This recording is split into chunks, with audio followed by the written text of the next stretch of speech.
What is up, everybody? Welcome to The Feast, episode number 52, the show where you submit replays and we cast them. I am Delthius, and joining me tonight, we've got Mishi. What's going on, man? Hey, what's up? Hello, everyone. This is Mishi. So how's it going, man? So you came out on top of the Tooth and Tail Season 2 League qualifiers. Oh, yeah, I guess I did, yeah. I didn't expect that, but the last two qualifiers I played, that turned out pretty well, you know?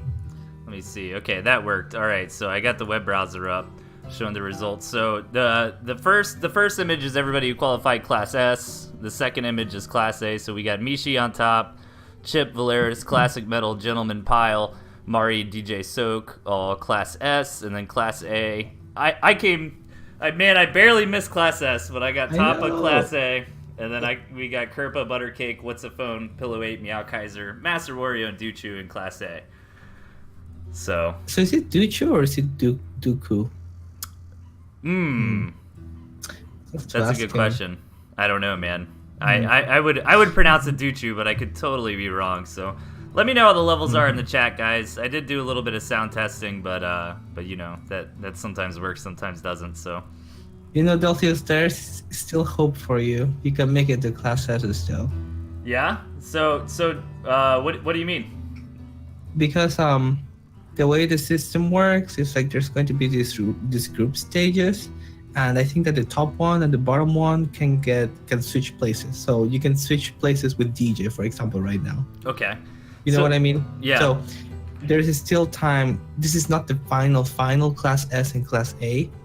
So there's people from Class B that can jump over to Class A, and Class A that can, switch over with people from Class S, depending on the group stage performance. Right. So what do you think of the qualifiers, man? I know a lot of people have been talking about it. I think it's good, man. Getting a lot of opinions out there so we can kind of refine it moving forward. Personally, I thought it was fun, but I also, did pretty decently in the best of ones. It was really quick, so I liked that about it, and like how many different days you could sign up, So I mean, what'd you think? I mean, I personally like the best of ones because they're just qualifiers, so it's kind of hard to schedule time for everyone. But because it's best of one, you can basically finish the qualifiers within 1 hour. So that's awesome, Right? Yeah, for sure. I love that aspect, but. And because it's 1 hour, it's best of one. You can get as many people in. So I think it's reasonable because as long as you perform somewhat decently, you're going to end up either in Class S or Class A or Class B, and from there you can go to the more serious step of the group stages where you can actually end up where you should be in theory. But yeah, I've heard like several other proposals as well. I'm not sure. For example, another idea would be to sync up. This is Imari's idea. Another idea would be to sync up the ranked ladder with the season. So you can, so like there's like season 3, right? So the ladder resets, and then people start doing ranked, and then all those top players are qualified for Class S or Class A or Class B. That's actually a cool so idea. Like use the ladder as your qualifier. I like it because it just incentivizes people to get on there and play more and grind and stuff. Yeah, exactly. I thought it was cool, like the best of one, but I also could see playing devil's advocate, like maybe if you get lost the first round or something, it's like, I showed up, I got to play one game, and it could definitely happen, man. Imagine if you had to go up against Chip round 1 or something. I mean, even for a guy like you, going up against Chip, that's practically a coin flip. Oh yeah, you know what? I had a bunch of these situations where I would play like against DJ. I think one I played against Pillow or against DJ in like my first round. I think I played my first round against Pillow or one of the qualifiers. Yeah, it was pretty brutal, because it can go either way really in the best of one. Oh yeah, for sure. And something like map gen could come into play. Exactly. Yeah. I'm not sure if you casted my game that I had against Valaras, that one qualifier where Valaras actually won 2 qualies, but in one of the qualies he eliminated me in like I think it was quarterfinals, and I got like the worst. I'm not saying that Valaras. I mean, Valaras right. is really strong. Okay, sure. Valaras is super good, but the map that I got was like he just like made a bunch of squirrels and then walked over, and my base had a big ledge, and I didn't have vision of his squirrels. They could just gun down my pigs. And for me Oh to man. reach his squirrels, I had to go across half of the map. Yeah. Oh man, it was one of those maps. I had one of those recently, but luckily for me, it was just a rank game. I was against Blue Cat, and I took a gamble because I was like, you know what, maybe Blue Cat won't realize it fast enough or won't really abuse it. No, man, he was all over me, like instantly no. on that ledge. So, oh yeah, that could definitely mess you up, man. But yeah, so that was a lot of fun. I really enjoyed the qualifiers, and then the Tooth and Tail PvP campaign is coming up. That's gonna be awesome. You're one of the common folk bros, aren't you? Of course. Yeah, that's what I'm So talking about. yeah, we need more comrades here too. That's so right. People in the chat, just join us. Yeah, so You know? if you're unaware, man, in the Tooth and Tail PvP campaign Discord, there's a link in the Tooth and Tail events section, but you can kind of like choose a faction to root for and represent. So that's a lot of fun, man. But anyways, dude, are you ready to get into this match number 1? Oh yeah. Oh wait, actually, let me set this up. Okay, yeah, I'm ready. You got everything ready to go? Yeah, I'm ready. Okay, cool. And Miss Clicker, thanks for the raid, man. I appreciate it. So let's get into it, guys. Game number 1 here. 3, 2, 1, go. All right, spawning in the top, we've got Amistria. And her opponent to the left, Saint Abroad. Okay. Oh, do you want me to do like the second one? I can do Yeah, that too. yeah. Next time. I wasn't sure. Yeah. So, okay. So we got wolves here, man. Both players. What do you think about the wolf right now? I mean, I think it's kind of the weaker of the tier 3s right now. Right. But that's basically because of the whole like tier 3, rock paper scissors meta that was kind of happening. But with the new patch and tier 3 reveal and all of that, I think that the wolf is going to be much stronger. So I think coming up into the next patch, I think the wolf will be stronger. Oh man, I missed that. What are they proposing for the next patch? Also, in the next patch, when you spot a tier 3 warren, either under construction or when it's done, it will show up what tier 3 is coming out. Yeah, I love it. Okay, I like know. that. That's cool. Yeah, that's cool because, other tier 3s has like counters, right? Against a boar you can have like snakes or kasha, or against a kasha you can have lizards and stuff like that, right? Right. But against a wolf doesn't really have that many counters. It's just like true. a good unit, Yeah. a good addition, and can let you eco. What do you think So, is the best I think in that, wolf buffed up unit? Falcon? exactly. Falcon, yeah. Yeah, I think so. Who was it You that can was massive, super good late game. who was the Grandmaster StarCraft player that was doing that wolf fox ferret thing? I'm forgetting his name. Oh, that was Printf. Printf, yeah. That guy. Oh my god, that was dude, so rude. He like mastered the fast fox opening and really yeah. designed a whole deck to abuse the wolf with the ferrets with it. That was absolutely insane, man. Yeah, for sure, I would call that deck the Printf deck. You know how we have the pile deck and stuff like that. He was like in Tooth and Tail kind of a brief period, but I mean he already has a deck to his name, so that's pretty impressive too. So nothing super crazy this far. Saint Abroad just throwing down the tier 2. Both players going for a few tier 1s opened up, and Amistria trying to get this expansion, which I like a lot. Controlling this high ground is pretty important for her, but Saint Abroad's moving in now with some units. I think these lizards should be lizards okay. Are good, man. Yeah, nicely I mean, done. lizards against the squirrels is already pretty rough for the squirrels. But if you have like a squirrel pigeon against lizards, then it's just a massacre. Just the lizards run over them.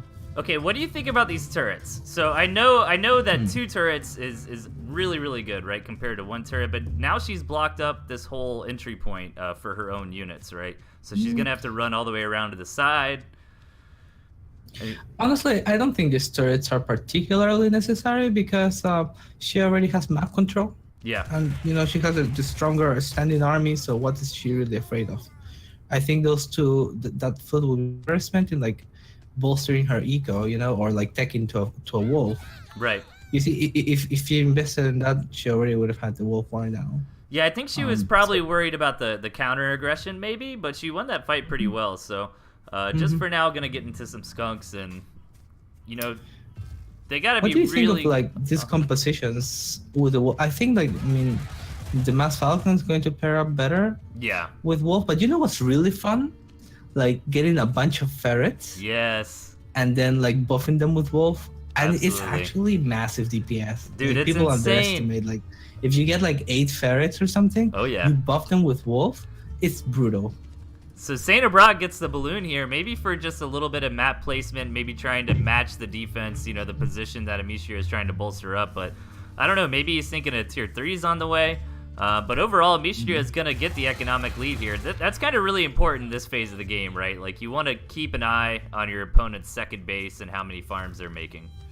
You know what's really interesting about this balloon? It gives enough vision. Yeah, that's what I was going to say. That you can bring ferrets and shoot over the high ground. Yeah.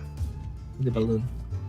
Yeah, nice sell there from Amicia, but Saint Abroad's got the pigeons and falcons, right? So he could poke these ferrets up a little bit further, start firing on this expansion as well. Yeah, I think he can actually balloon creep, and then Yeah. use ferrets to actually hit the gristmill. And even these farms are pretty risky, right? Because I think that the ferrets are in range here. Yeah. Yep.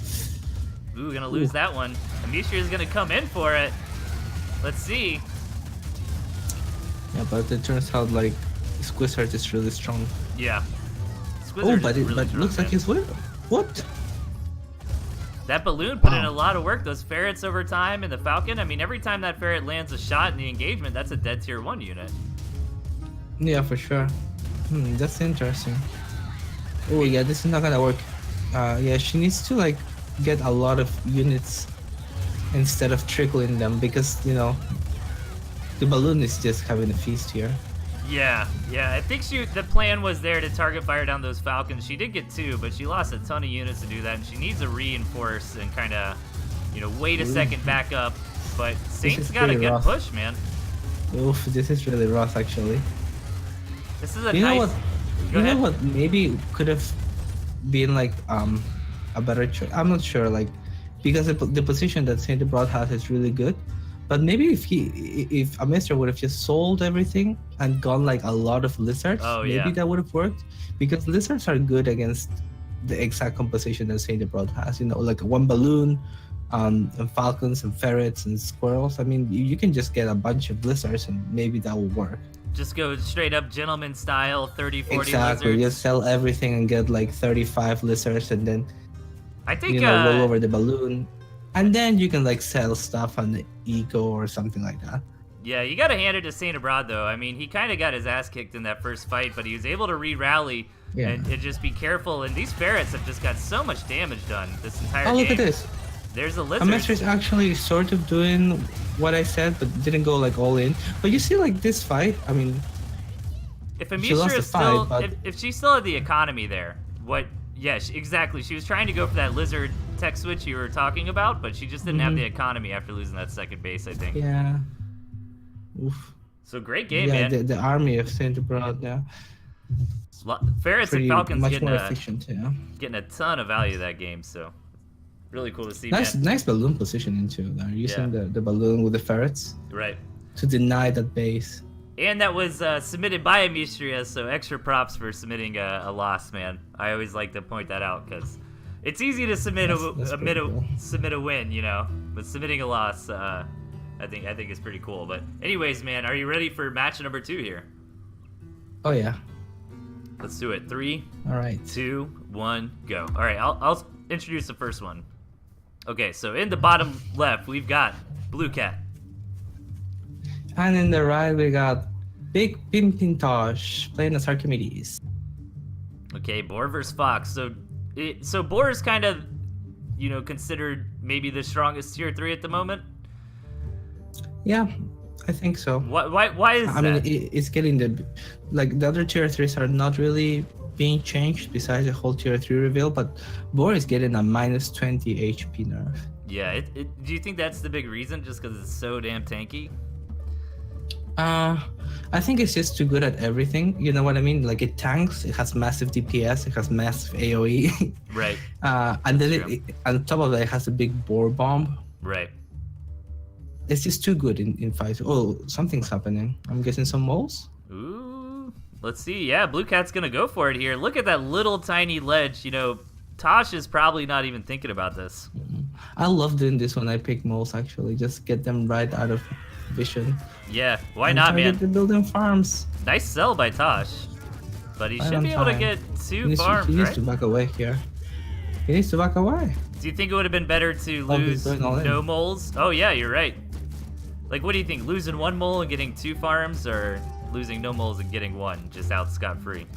I mean, if you can trade 1 mole for 1 farm, that's good for you. Yeah, that's true. That's true. Because you're slowing down their economy, but Exactly. your economy is kind of slowed down as well because you have to wait for that mole to heal all the way back up. These moles are just being so efficient. Oh, the squirrel gets out though. Gonna clean him up, and 3 moles down, but what? 3 farms, maybe a warren or 2. You know, pretty good damage there. But Blue Cat's been floating money for a while, and goes for a balloon.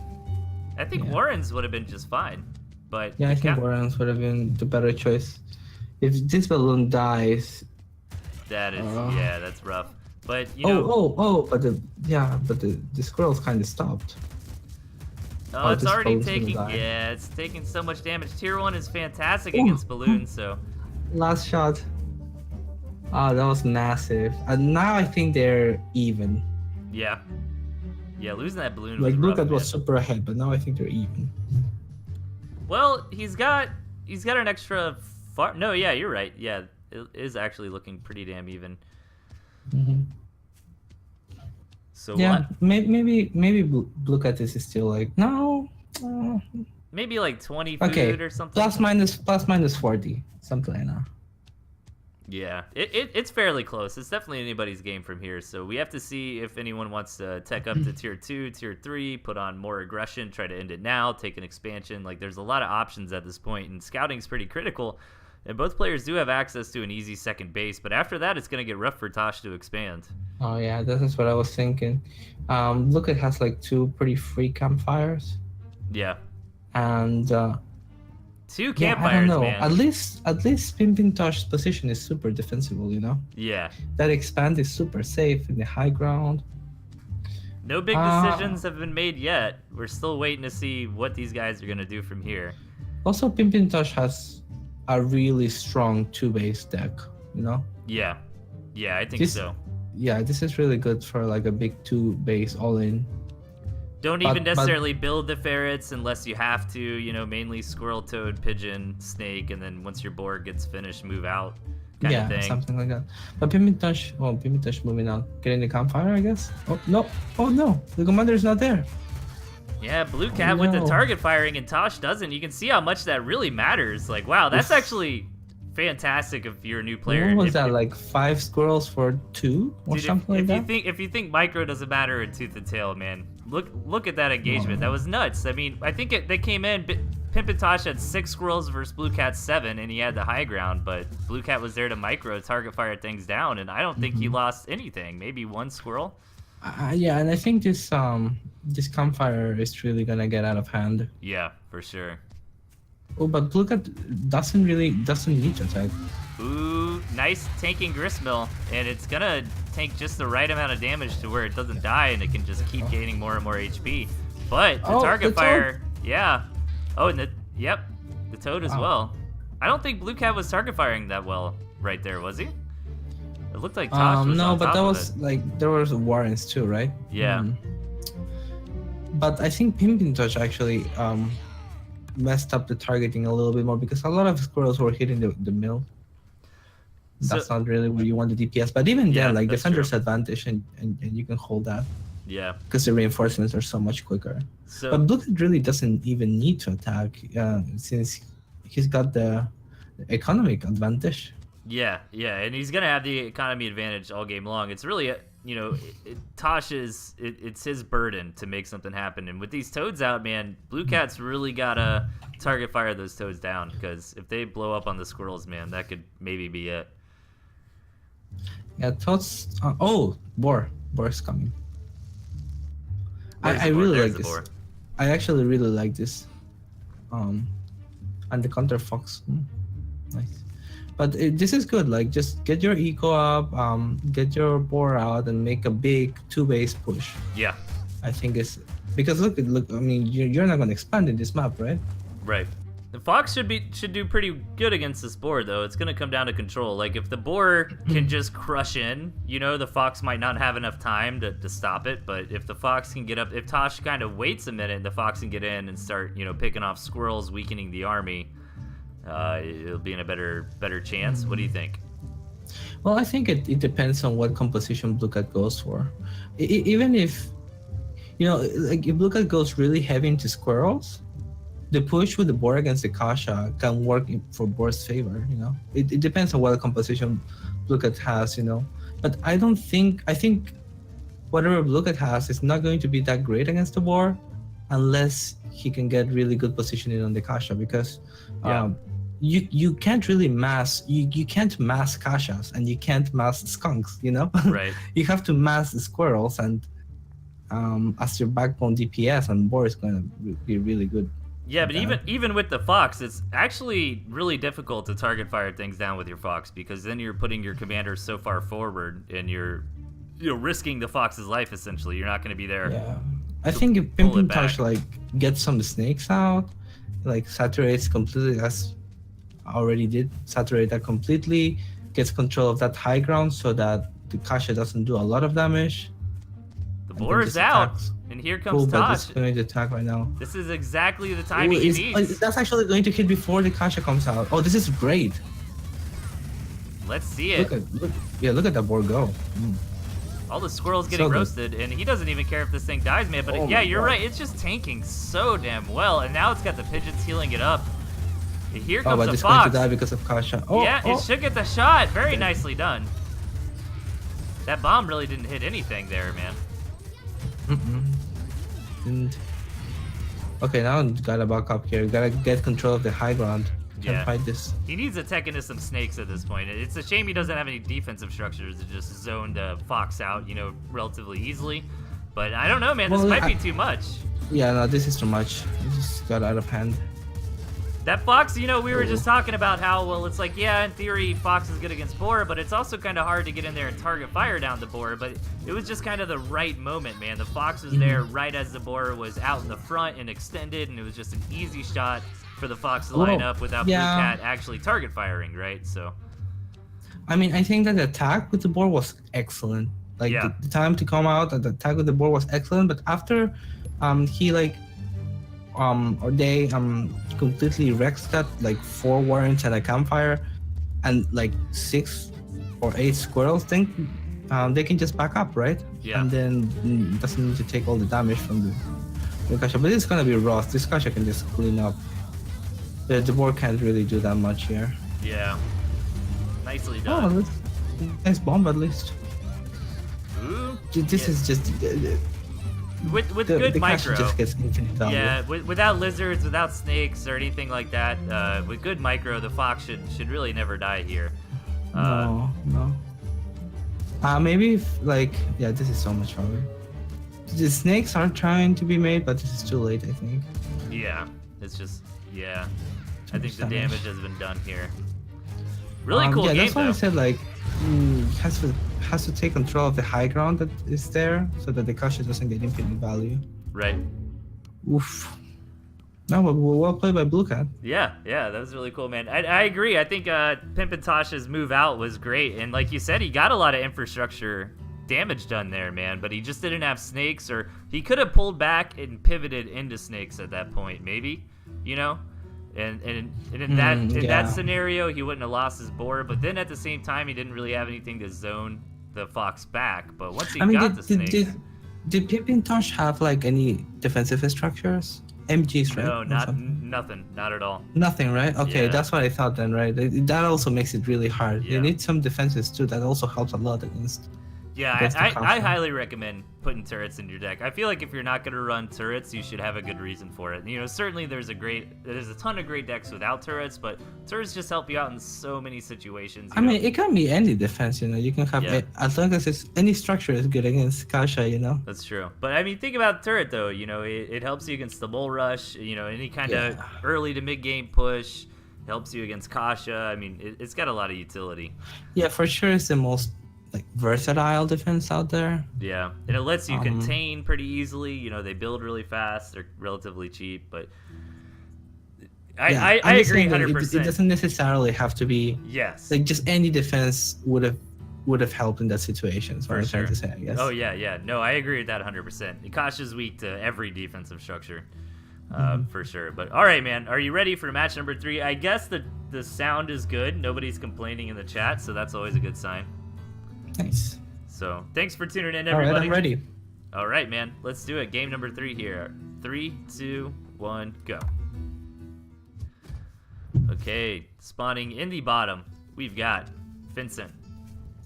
And in the 1 o'clock position to the north, we got Kerpa running Boar again. So okay, so how do you feel about decks without tier 3 at all? I mean, you're looking to end the game in the mid game, right? Yeah, you gotta be very aggressive. It can backfire because like rushing the tier 3 is somewhat safe. Yeah. You know, in many maps, people can just get away with a tier 3. And if your tier 2s can't handle a tier 3, then you can be in some troubles. But you can definitely run. I mean, like DJ, he made it to Class S, right? He didn't run any tier 3s. Right, for sure. You can definitely make that work. Especially and there was with a time the snake. where, and there was a time where, excuse me, when Xeno was running also no tier 3. And you know that Xeno likes to macro and stuff like that, right? So Oh yeah. It's certainly viable. Well, we got some, we got a little bit of shenanigans here, Mishi. Vincent faked out Kerpa on his first scout, and I don't think Kerpa's actually been out the scout since then, and went for the Fine Farm double. No, Kerpa has seen it, but it took him a minute. And So, well, yeah, with 4 squirrels. so Actually, this can work. yeah, he's gonna come 4 here. squirrels against, yeah, this can work if there's good focus fire. And these warrens are placed. This is the right placement from Kerpa, but it's just unfortunate with the high ground there that he doesn't have that pig Needs to focus back up. fire. Oh no. Okay. Dude, this is still works though, right? Yeah, Focus fire I the believe squirrel. so. Ooh, the squirrel. he doesn't see it. There Oh, it is. no. It took me a minute to see it. That was a sneaky squirrel, man. That's exactly Ooh, what Kerpa shot him in needed, the back. though. Yeah, this situation, it really all comes down to the focus firing in the micro. He picks up the warren. That's a really, really big deal. Oh. More This is warrens already in the back, like though. worth it. Oh, that hero scroll takes 1, takes 2. Yeah, he doesn't see it. 3 kills. That's pretty good. Can he get a 4th? The warren goes down, and now Kerpa's gonna have And to then fight runs for high away. ground vision here. Yeah, I'm just looking at this one squirrel. Oh, Now nice. it goes down. We got like 3 or 4 kills. Yeah, he got 4 kills, I think. Gets a Medal of Honor there, man. That squirrel, his mama's gonna be proud. But let's see. So Kerpa's been on a good amount of farms though, and Vincent's catching up now. So relatively even there. I think Kerpa's had a little bit of a better economy throughout this, but he did lose 2 warrens, so that's a pretty big deal. Yeah, I think Curve is a little bit ahead, but the game's going to continue. Yeah, just No, game-ending damage. I think it really because that entire time, it was like 5 or 6 farms versus 6 or 7. No, this is an overextension by Finn. Yeah, that's unfortunate, man. Loses a lot there at Kerpa with a good defense, and now he's gonna come in for the counterattack, and let's see it, man. They almost had like almost similar number of squirrels. Nice mine Oh, hit. the mine though. That was pretty good. Oh, look at them! Like all those squirrels, so weak because of the mine. Ah, now Kerpa overextends. Yep. Dude, I see this all the time, man, where it's like, okay, one guy gets value, and then they overextend, and then the other guy gets value, and I know, like defensive advantage, defender's advantage, I should say, enormous, is man. so huge. Yeah. Even like not even just like defend. Oh, takes the 2 mines down last second. The other thing is like Squizard. Squizard is pretty good, man. yeah. You don't Look at want to that- look at that actually lizard open. go. You don't want to Look open at with that the lizard lizard, go. right? Like you want to build like 6 or 9 squirrels and then kind of get 6 to 9 lizards after that, right? Yeah, I like this like composition by Finn actually. 6 to 6. I like to go like heavier. I mean it depends, right? Like in this situation, I would like to go heavier on the lizards. Yeah. But as your army gets more, complex, you switch over to more squirrels. You know what I mean? Right. Since the squirrels synergize way better with tier 2s and stuff. Oh, Yeah. and well, Kerpa's gonna get this. Yeah, no tier 2 or anything like that this game. This has been very, very scrappy, man, but we're almost at the 5-minute mark. And neither player, after that Gristmill goes down, really has I feel like expansion Kerpa has been opportunity. watching a lot of like the Gentleman games. Yeah. Just a lot of aggression here, man. It was a good hold, and I think these squirrels are fine. Like, they're in the position already. Man, lizards are good, though. Lizards are lizards are good units. Look at that. You know, with inferior numbers, too. If you look at that, if you assume it was maybe like 12 versus 18-ish, you know, like just judging on the warring count, you know, the lizard adds a ton of value to that fight. Yeah, so Kerpa overextended, but it looks like now Finn has to overextend to keep the balance. That's right. That's right. Now Kerpa's gonna come in and overextend. Yeah, he's going to overextend. There it is. These mine hits have been pretty good too. This is nice, actually. I like this game. Very back and forth. I mean, literally. Like, it's a tug of war here. I love that from Vincent, I mean, too, they're selling gonna run some out of Warrens. food, and they're still going to be on tier 1. Yeah, and the sell of Warrens, too, is huge right now. Kerpa kind of should do the same thing, I feel like, at least one Warren. Yeah, I think so. Oh, the commander's not there. Every unit is so precious, like, people don't realize. Like, losing these 3 lizards is massive. Oh, like, yeah. He lost 3 lizards before the fight started. Imagine if he had these 3 lizards now. The difference But I think between this is going to close it. lizards really kind of gain exponential power with numbers, you know? Like, the difference between 3 to 6 or 7 lizards is just absolutely massive. Because they can actually survive and get in there and start dealing damage. Yeah, This exactly. might be too much. Yeah, this is too much. Oh no. Nah, there's no way. Oh, but it still cleans up. Lizards are good. But now he's got to take a well, really, he's got to take a campfire at this point. Like, he can't even take a gristmill unless he sells off his last lizard warren here.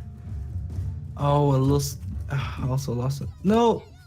Oh, the 1v1. Ooh, the Ooh, lizard. lizard wins. Man, heal that lizard up. Oh, it goes down to the squirrel.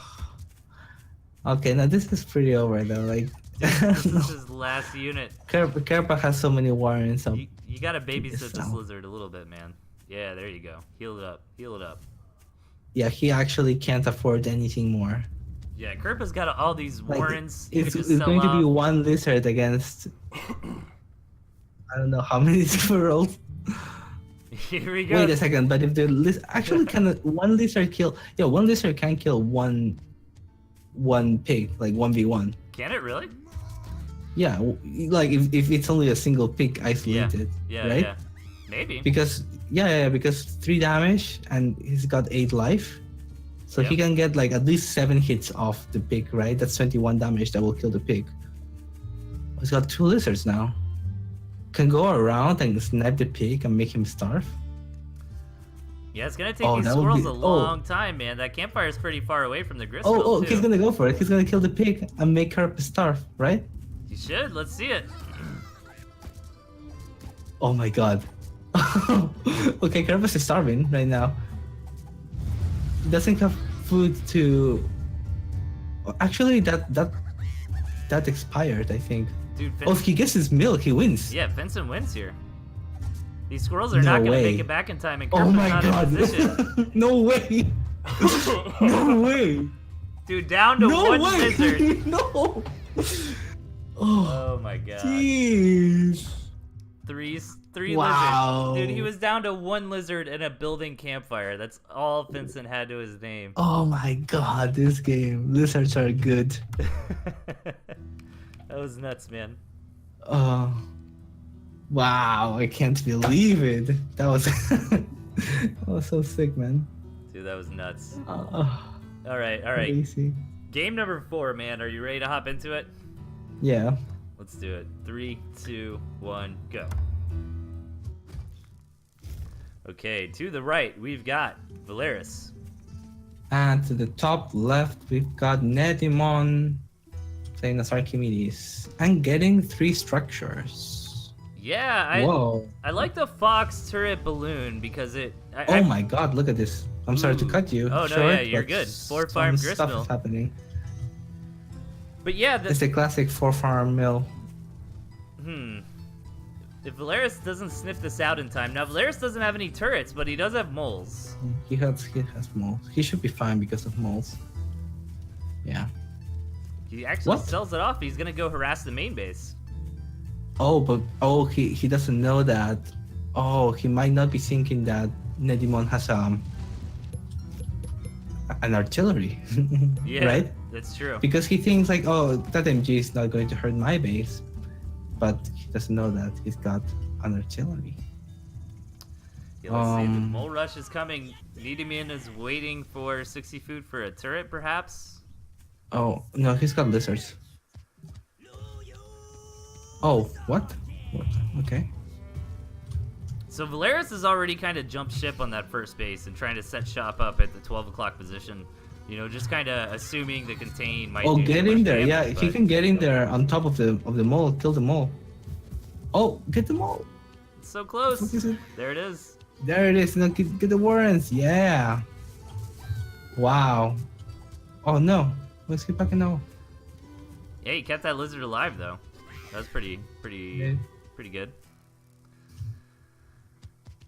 Lots of lizards here from Valeris, and I guess kind of equal economy. I think that fifth farm, the fifth farm's not actually there for Nidamin yet.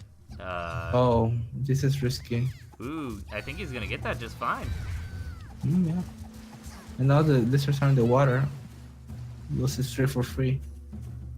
Yeah, What a weird game. that is huge for Valeris, man. Now I feel like he's in a dominating spot. Like getting that warrant, getting those free lizards. He can just all in on that turret right there, no problem. He's gonna do that to this turret over here, I think, and just clean all this up outside his base.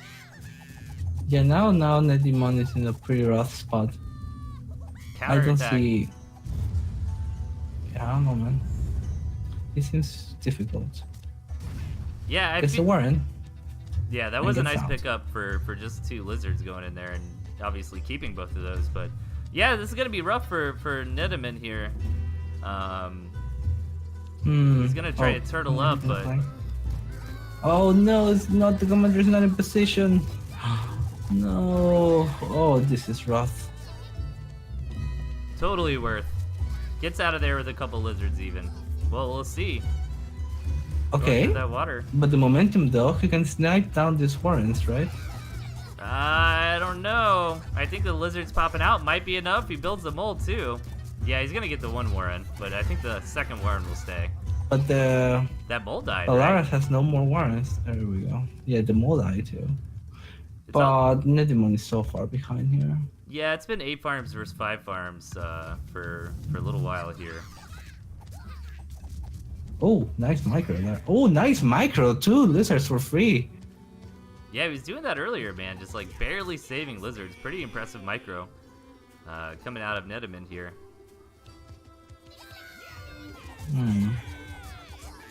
Ooh, too much from Valeris though. Gonna clean these up. No. Yeah, this is going to be... What a curious game. I think like Nedimon could have just won if he like just killed those 2 warrants when they were building. I Yeah. had that feeling. I don't know. Maybe he should have committed more to the proxy gristmill. I don't know. Like four farm gristmill is pretty rough because you just don't have the economy to support. You know what I mean? I'm not sure. I think that he played really well. Although he should probably sell that one. He still has that machine gun on the other side of the map. Yeah. But I think he played really well. When Valaris got the other mill, and then he replied by placing down lizards, and then he had a tempo advantage in the lizards. I think he could have just pushed it there. Right. Yeah. I know what you're saying. Yep. Absolutely. I think the decision making from Nedimon was pretty good at like getting lizards. That turret's not going to be up in time, and Valeris Yeah, just he's has dead. too much, I think, right? Just Yeah, a better he's pretty economy. Some really cool micro coming out of and the moles, Nedimon too. here, though. Oh, nice micro there with the squirrels. Well played. Nice little scrappy game. We've had a couple of those tonight. Nice. Okay. How are you doing, man? I'm having a blast. Oh, I'm doing great, man. I'm like, I'm sorry if I'm like spacing out. I'm still like sort of in disbelief at that one game from Finn that he won with one lizard against like 9 squirrels or something. Dude, he literally had one lizard, no income, One a lizard. building campfire, No. and one lizard warren. That was it. Versus like I guess a farm guess, and like, 3 three or squirrel 4 warrens. warrens. Yeah. That was nuts. so crazy, man. That was really cool. That was Alright, so man. worth it to watch. Yeah, that was a super good one. Did you catch? If you caught Tuesday night show, we had a game where like 30 to 40 toads were built. It was nuts, man. Yeah. That Who was? was? I who think did that was again? Blue Cat. Pretty sure it was Blue Cat. Was it Blue Cat? Yeah. Like he was killing foxes with toads. He killed a gristmill with toads. It was nuts. He suicided like 20 to 30 toads into a gristmill, man. I watched a little bit of Skyraider streaming Tooth and Tail earlier today, and he was also like getting a bunch of doing this thing where he makes like 15 toads and blows up a mill and stuff like that. Dude, toads do a lot of single target damage now. Yeah, 12 in fact. Yeah, indeed. So game number 5, man. Are you ready? Oh yeah, Let's let's do go. it. 3, 2, 1, go. All right, spawning in the bottom, we've got Darwin. And in the 1 o'clock position, we got Amestria. Okay, Wolf versus Fox. No defense for Darwin. It's not going to be a big No deal, though, defense. because Mishi doesn't have the Fox, right? So that's Well, not going to... well, Darwin's got like moving balloons, right? Yeah. Well, Mishi got the balloons. Yeah, but the Kasha is like a moving balloon. Oh, yeah, So- true that. I mean, actually, from the point of view of like a defensive tier 3, the Kasha is just so good in defense, you know? Yeah. Well, and if you get backed in the corner, though, you can't go too hard. You got to kind of get out in the field, like, as the push is coming and just chip it away, you know, as it's on the way to your front door. No, but even like, well, yeah, ideally you do that, right? That also helps with the defense, but then, like, if you have something like a boar pushing in, right, you can just back up into your warrens and, like, keep chipping away at the boar while Yeah. he's, like, shooting at your warrens and then somehow, like, come on top. Yeah, that's true. Oh, I think that, the pokey units in general are kind of like that. Like, I feel the same way about ferrets, you know? Like, they can fire from a nice long distance. I feel like they're surprisingly strong on defense. But look at this map for Amishria, man. She really doesn't have a good second base option here, but has at least a campfire, so... Just gonna get the knight. Made it out alive. Awesome. You know, I'm pretty excited every time I see a wolf. Yeah. I'd like to see one come out, man. We've seen a couple in decks tonight, but no one's made one yet. Nice. Darwin, I mean, he could go for a fast fox. I'm not so sure if he will. Like wait. you said, it's pretty safe nowadays. I think this is the same deck as before, right? From Amishria, it might be. Or I think so. Oh no, not really. Because Amestria lost that game, I believe. Yeah. She didn't have. She took didn't have she takes that balloons, I think. 9 o'clock base, which is awesome because she's really got to just muscle for this position right here, right now, and she's kind of lucky that Darwin doesn't have lizards to really abuse, you know, how you know far away her main versus her natural is going to be. But the fox can kind of do that as well. So Yeah, actually, this is an awesome play. I love it. Every time like Darwin will want to go out and like punish this expand, Amestria can just strike right back. yeah, that's true. If she positions like most of her stuff on this high ground a little north to the main base of Darwin, so if Darwin, yeah, he really can't even move to the 9 o'clock. You're right, or else Amishria can just strike the main. You know, this is exactly how Pyle plays, in the sense like he will take this very like far away expansions in the corners, but then he also has a bunch of lizards, so the punish back is much quicker. Right. But this is a similar concept. So Darwin's getting 2 tier 2 here. We see guys kind of go for this. It's pretty standard, I feel like, at this point with 4 tier 1 Warrens and a second base. But, you know, he hasn't actually taken any farms yet. So if they kind of sit around a little bit, Amishria might get a bit of a lead here. She's actually going to go hardcore on that second base, man. Going straight up to 8. All right. So she'll be vulnerable. So Darwin has to do something right now. Yeah, she'll be vulnerable for the next minute or two. But if Darwin doesn't deal some damage, Amishria is just going to get totally swole. Oh yeah. Oh, is he moving out? Has he even discarded all these farms? In fact, has he even discarded expansion? No, he doesn't even know the second base exists. And he still hasn't taken any farms on his second base yet. So Oh no, yeah. Oh, Darwin is in a very bad spot right now. I mean, those farms are just about to pay for themselves already. Yep. It's gonna move from risk to reward very, very soon here. I mean, look at Mhm. the income for Amisha now that those farms are done. Like, that's just nuts. So we might actually Oh, see and a the wolf here, balloons. Mishi. Hey, she's got so much money Yeah, here, I why think not? the wolf is coming out probably, right? I assume this is from all this food. Oh nope, just going falcons. Here comes the wolf, man. I feel it. No? Alright. Mm-mm. Maybe next time. Maybe next time. Good job zoning these ferrets back with the falcons. You know, that's always nice to see. But Darwin's moving out, leaving his falcons a little far forward. But Misha is not really gonna jump on that. So, oh, as I say that, here just she goes. now. Yeah. Gets Oh. one. And just now, Darwin's getting the farms, but I think it's a little bit late. Yeah, man. Oh, this is so rough. You know, this is all because of that fantastic play Amestria did, taking that mill that has its own moat, pretty Yeah. much. I feel like it comes down a little bit to lack of scouting on Darwin's spot too, right? Because if he scouted out that second base, he could just react wolf. accordingly. Yeah, there's the wolf, man. There's right a on. wolf. Yeah, finally we'll see the wolf. Yeah, I'm pretty excited about that actually. And Amestra's got a really good composition to play with the wolf too. Yeah, those 8 falcons. If she, you know, keeps those kind of clumped up with the wolf and, you know, kind of makes sure that they get the buff. I mean, that's Yeah. One thing I like to do when I'm getting is start like getting a more sophisticated army, like start selling my squirrels and getting more ferrets and getting more falcons. That's also good because then your wolf doesn't buff. Oh, here something happening. right.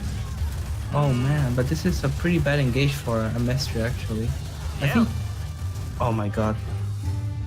Darwin that's- took that- that's pretty harsh. fantastically. Yeah, well done from Darwin there, man. I'm pretty sure Amestria had a way bigger army, but the engage was abysmal, right?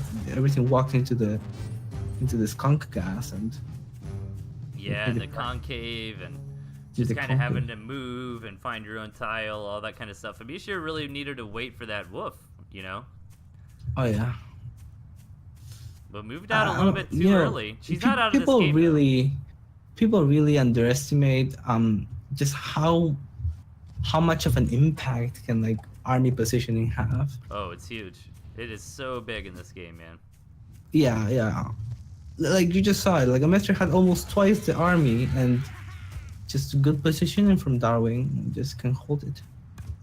And now Darwin is completely saturated on his base, But the while good, Amestria's farms are going to start dying. yeah, the good news for Amisha, a little bit at least, is that since she had that big economic advantage, she could kind of afford a blunder like that and still be okay, right? So she's in a good spot. You know, the wolf's coming out, and yeah, her second base gonna mine out soon, but she's got the third on the way. So, but I feel like she's gonna move out For when sure the wolf she's is here. still winning. But oh, look at the nice balloon covering the other expansion. Do you see the third balloon? I think Darwin just now scouted the left side of the map, man, and sees what the deal is. But he's not home. He was actually out scouting and kind of just saw those bases from Amisha. And nice engagement there, but she backs out for now.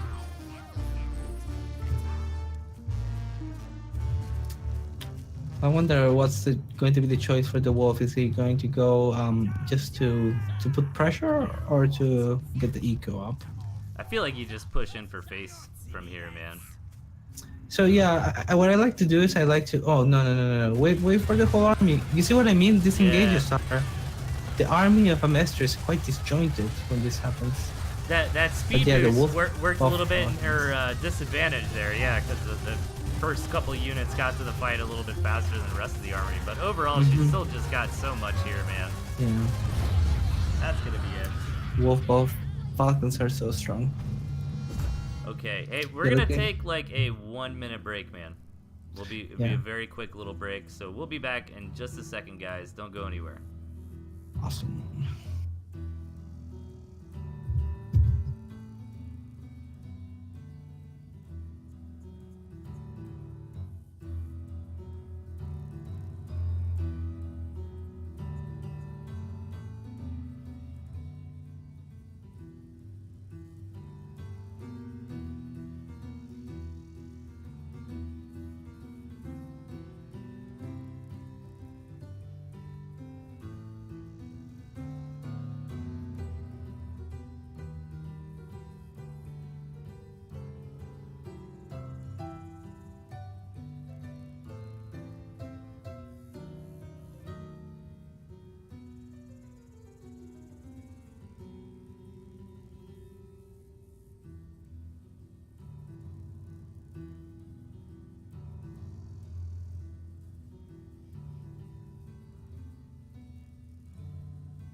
Okay, guys, I am back. Sorry about that. Let me see if Mishi is there. I probably should have checked. Let me see. Unmuted. Mishi, are you there, man? Yep, I'm here. Right on, right on. Okay. All right. Let's see. Where were we? Okay, so we're on the 2v2 match. All right, I'm ready. All right, let's get into it, man. 3, 2, 1, go. Okay, spawning in the bottom, we've got Premium Bow and Master Wario. Wait, really? Oh yeah, true. It's Master Wario. And on the right, we got Lucky Sir Minion Man. Okay, so 2v2, man. Have you been playing any 2v2s lately? Not too many. Not too many. You know, I've been pretty much more focused on working in the details of the new patch and stuff like that. Yeah. Like testing the PTR a lot. That's cool. Yeah, I always really enjoy playing 2v2, but most of the time when I get on Tooth and Tail, man, I just go try hard mode and I hit the ladder. Yeah, I mean, you're a StarCraft 2 guy, right? Yeah, absolutely. Get the competitive side. That's right. Now, Lucky's taking this really fast. Look at this 12 o'clock base, man. Have Oh, you ever seen a Grismo like that? This is a four farm Kasha, by the way. Oh, man. 4-farm Or Kasha. Wolf. A wolf that 4-farm gets wolf. scouted immediately by Premium Bow. So what is the premium response here? I'm thinking a bunch of lizards, maybe. Try to come in there and snipe it. We'll see, because Minion Man got early. Well, I guess I'm not sure.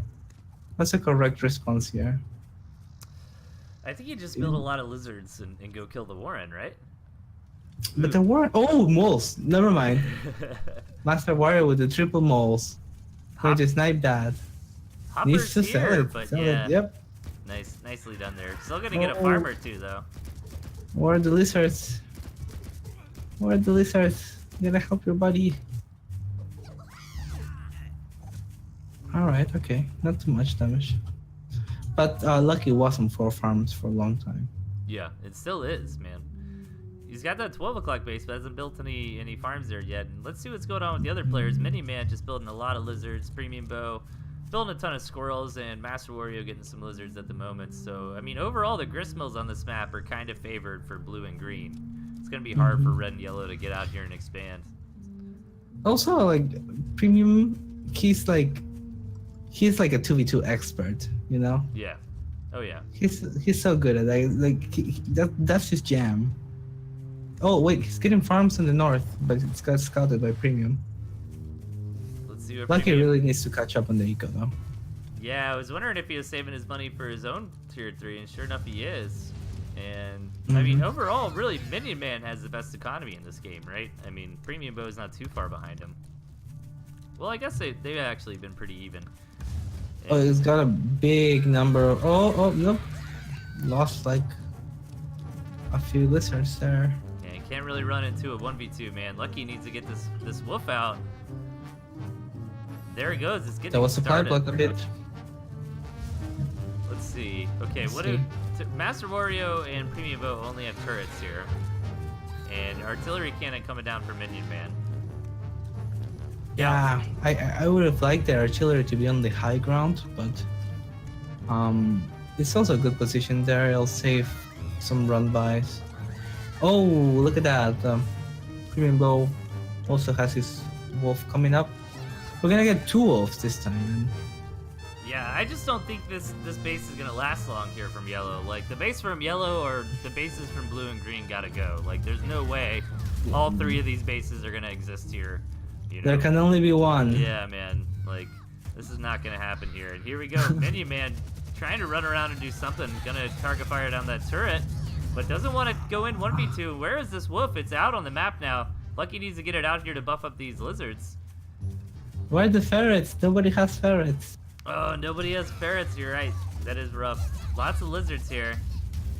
Artillery is a close second, though. I would like this artillery play. Oh, never mind. He's sending the wolf upstairs. Ooh. Help with the economy. Or Yeah. not, maybe. Brings it back. He just he gets the buff off on that one pig and then looked like he was moving it away, but now it's going towards the economy again. Yeah, this wolf is a bit confused. Finally But gets over it's there. buffing the. Not a whole lot of pigs there to buff. I don't just know, yet, man. though. Let's see. I don't know, man. This seems a little bit rough for Lucky and Minion Man, I think. Yeah, I think so too. Minion Man's getting the boar out. Yeah, now the artillery cannons are starting to creep forward. That's what I was thinking. You know, you really need to get these a bit more aggressively. Once that arty cannon's done, do you think that's in firing range of that blue Let's base? see. 1, 2, 3, 4, 5, 6, 7, 8.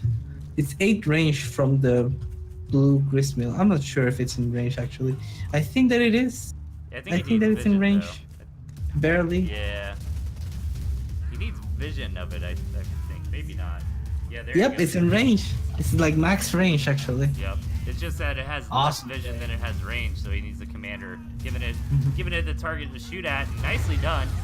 Takes out that gristmill, but can't engage into this army, I don't feel like.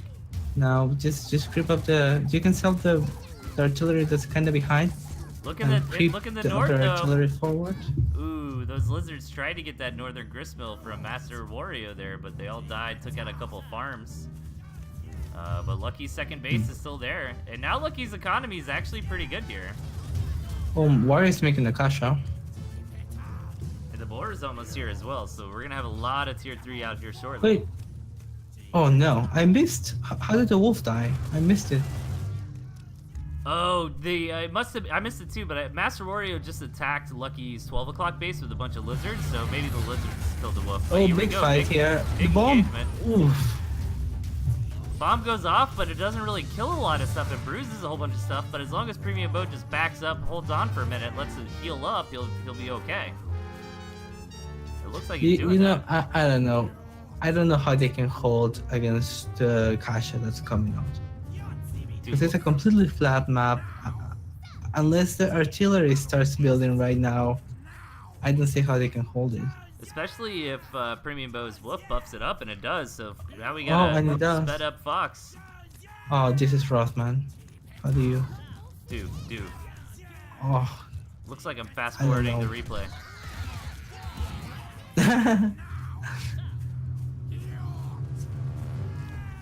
The wolf, the fox hasn't done too much damage. Yeah, it's only killed a few. The few flank tier might be ones able so to far. kill it. These drumfire cannons are actually starting to become a big deal, I feel like. But the engagement comes in here. Another boar is here. Oh, dead. Oh, I think that's game, man. Yeah, Minion Man taps out. Let's see if Lucky's gonna hold on though. Nice hold there for Master Wario and Premium I Bow. don't know about his chances here. Yeah, I'm pretty sure he's pretty dead, man. Let's actually Look at that fast Kasha forward. Actually, no. Yeah, for now we'll watch Kasha kill stuff because that's always satisfying. Even gets the wolf buff. Oh my god, look at that. Look at the efficiency. Dude, so much value. Oh, If you have, This is if like you hate every Fox, Kasha you're probably player's yelling at your monitor right now. It's so broken. yeah, I know. Do you think there's any combination that's better than Wolf and Kasha? Ooh, like, wouldn't Wolf Falcon kind of be better? I don't think so. But not for the amount of money, right? Not for 360 food worth of units. I don't think. Like Well, for equal value, you know what I mean? Yeah. It would be what, like 3 Falcons is a Kasha? exactly. So if you're talking pound for pound, then yeah, I think Yeah. Wolf Fox is pretty strong, man. I mean, I don't know, maybe Wolf Badger, but I think that Wolf Kasha is way better. I don't know, man. Yeah, maybe Badger with some pigeons, but I think the Wolf Kasha would probably beat that. You know, snipe out all the pigeons and kill the Badger. Well, I think the Badger, I think like with a lot of backup, the Badger wins. Look at Look this. at all these tier 3 coming down from Master Wario Premium Boat. Now That's they're fine. just trolling. That's BM, man.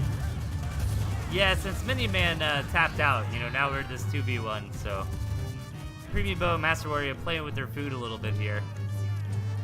Okay, let's fast forward a little no. bit. So go to ×2, or I'm on ×2. All right. But I do want to watch, 5 foxes and 2 wolves. Oh my god. Oh, Pillow 8 saying Woof Owl is greater than Woof Fox. I'm I not don't sure know, about man. that. I think Oh wait, it's Pillow saying it, so yeah, of course. that makes sense. Pillow loves his owls. All right, let's see. Okay, I'm gonna times 1 again. So I'm at 10 minutes, coming up on 20 seconds now. And 5 foxes out here for Master Wario. Immediately just murdering the hell out of Hopper there. And Wolf Fox out for Lucky, but I think 5 foxes and 2 wolves is better than 1 and 1. Jeez, man. You know, it can never kill you, though. It's just gonna hurt you. But they can starve you. Yeah, I guess that's true. Okay, fast forward again. I don't know, man. Yeah. We'll let it time out, but this is definitely over. I just wanted to see the whole bunch of foxes here. I'm actually surprised the amount of stuff Lucky was able to get out. Yeah. Well, look at his economy, man. He managed to get out like what, in total of 3 wolves and 2 kashas or something. Second and third base, pretty well saturated. Dude, Lucky is literally playing to the last man here. And look at it, so many more fox warrens on the way. 10 foxes.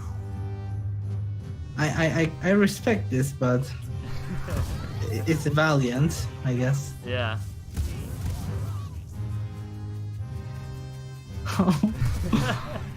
Hopper can't even get out. All right, so that's gonna be game. Really cool match. Well, 5 fox, 2 wolf was enjoyable there at the end.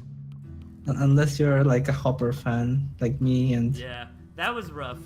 That was a rough part of it. Well, we got Kerpa versus a Gentleman coming up in 7. I'm very excited. Yeah. Both of these players are super good. This is gonna be a good match, man. Are you ready? Oh yeah. Let's do this. 3, 2, 1, go. All right, spawning to the right, we've got the Gentleman. And in the bottom left, we've got Kerpa with 2 tier 3s. Owl, Fox, man. Fox for the early to mid game, and then Owl for the late game. Yeah. I've had some discussions with people about this. Like, I think I've talked with Valaros about this too. Like, it's not a really bad idea if you run something like Owl and Boar. You know what I mean? You have super strong tier 3, and then you have a super strong late game tier 3. Right. You don't think it works as well with the Fox? No, I think it works just fine. This is like the same concept. Yeah. Although I think that in this particular meta, it has like a different purpose. It's more like, oh yeah, if someone's going to tier 3 rush you, then you can counter tier 3 with a kasha, and then you're safe, right? So the Gentleman's running barbed wire here to barbed wire tank, probably, do you think? Or to counter lizard runarounds? Or maybe both? I mean, barbed wire is... Oh, sells and goes for triple tier 1, I guess. Yep. Look at that. Triple squirrel. This could be deadly if Kerpa doesn't scout it, man. And Kerpa went around on the map, but he is going to eventually get over to the Gentleman's base and see what's going on. So Kerpa's safe. He's got MG. Yeah, that's true. And he's got this nice kind of, high ground around his base, and not necessarily that that natural expansion there, but he's just kind of tucked in. There's not a lot of entrances, so one turret, will defend much better than in other circumstances where your opponent can just kind of walk around it. Yeah, you see, machine gun is so good. Yeah, to answer your previous question, like barbed wire tanking is a thing, but you can barbed wire is good, Yeah. It's just useful. It's not just for the kind of cheesy barbed wire tanking. It's if you just use it like barbed wire, it's already a lot of value. You can even use it for vision. Yeah, and not a lot of units can even really hit it. So it can be really rough to deal with. And I mean, lizards are very prominent. Lizard counterattacks. A couple pieces of barbed wire can really shut that down. But Gentleman coming in, he finds an angle outside of that turret range. Takes that gristmill, mainly just maybe, a tank eventually, sells it off. I agree with that 100%. Nice defense from Kerpa there. Actually rallies enough to nice. push Gentleman back. I'd love to see him sell that turret at this point, too. Yeah, you see, actually, Kerp is going just mass squirrels, and Gentleman's going into the counter of that with the skunks. Yeah, this could actually be pretty rough. This is, Gentleman didn't, he lost that first fight, but if these skunks get out, man, that could definitely even things up. But Kerpa's aware of this. He's scouted a tier 2. He doesn't know it's skunks per se, but he can kind of guess that, most likely it's skunks. So he wants to attack before those skunks are done. But does this work? I don't know. Let's see. It looks like it's working so far. He needs good target firing. Gets that warrant, but yeah, I think the skunk's out now. He's got to back out. Run. I think that was okay. That was okay, right, for Kerpa? It did more damage than I expected, for sure.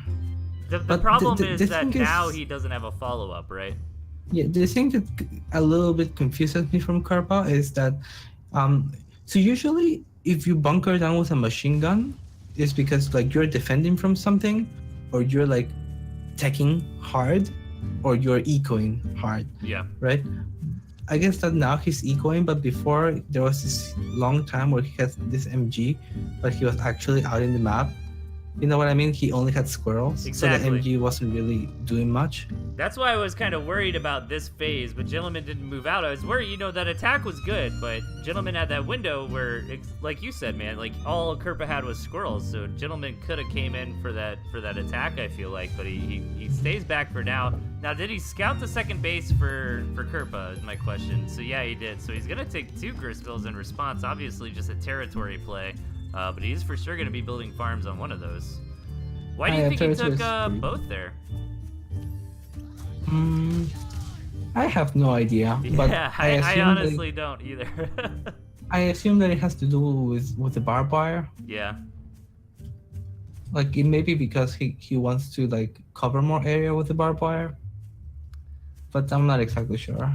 Maybe he just wants the vision on the lower attack approach. I don't know. That is 60 weird. foot for vision is a little bit it's too much. It's a little rough, I agree, especially when you have barbed wire. I really like what Kerp is doing though here, taking up to the Kasha, because he's got the high ground, and like if Gentleman doesn't get his own Kasha, so this is already really late for his own Kasha. He might get a lot of damage because everything he has is on the low ground. The big story I feel like is he has to put barbed wires. Gentleman didn't get the scout off on that tier 3 warrant either, so he doesn't know this is going to come. So the Fox is going to, like, if you scout that from your opponent, Gentleman could respond, maybe sell off a tier 1 and put down his own tier 3. But now if he wants to go tier 3, he's going to be so behind. I know. At this point, he can't really respond with his own tier 3. He has to like start setting up barbed wires and then take up or something when he's safe, Well, he just saw the tier 3, so we're seeing how he decides to respond. I think the lizard tech is a great idea. It's pretty safe assumption that it's a fox, or a better statement than that, I think, is that if you want to be safe when you see the tier 3, if you kind of assume it's a fox, right? Because that's the worst case scenario. If a fox catches you unprepared, it can do a ton of damage. I think that in general, lizards are way better against tier 3. Yeah. Than squirrels. Like, if you point out any tier 3s, like, lizards are better. You know what I mean? Yeah, I think that... like a badger. Like a badger, lizards are better, right? Against a badger than squirrels. And against a boar, lizards are better because you can base trade. Yeah. No, that's a good point. The fox is here, but Gentleman's got a lot of lizards, so... Yeah, and the same about the fox too, right? Yeah. Lizards are better against Kasha. No, that's actually a really good point. Lizards are just kind of a really good answer for tier 3 in general. Yeah. I'd like to see this barbed wire a little further out, though. Like, squirrels are better against, like, owl and against wolf, but in those cases, you have more time to react. Yeah. Yeah, that's a good point. The owl is not just going to slam on your face like the fox. Exactly. You see the owl, and then you can take back the squirrels or put down more falcons and stuff like that. You have time. Yeah. And with the wolf, the same, right? Yeah. So Kerpa's got some damage done with this fox, but nothing critical yet. Good response from the Gentleman, but Owl's overall, coming up. Yeah, the owl tech is coming up in third base, and Kerpa's got a better economy here. Oh, this attack is questionable, I think. Yeah, he's not going to be able to get in there to the box, and it's going to be that big defending fox like you were talking about earlier here. Yeah, but he could have microed the squirrels back. Is the problem that even now he's still going to win the fight, but he could have like microed the squirrels back out of the gas. Yeah, I think he was just too concerned with trying to micro the fox there. Yeah. Even with that micro mistake, you see the defensive Kasha, just so good. You cleaned up all the tier 2. Yeah, absolutely. I mean, one shot. I'm actually surprised. Yeah, Gentleman sells it now, but Falcons against Kasha, you know, is not good. Not good at all. No. Yeah, this is a better choice. Like going mass lizards. I like that. Yeah, this is really the move to make.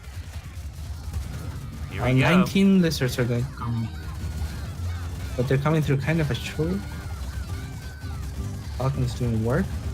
Now he dies. Really, like Kerba didn't need to move out because he had the owl in production. Oh, he's gonna lose it. Look at how well these lizards did against everything there from Kerpa. What a great tech switch from the Gentleman. Yeah, this is exactly what I meant.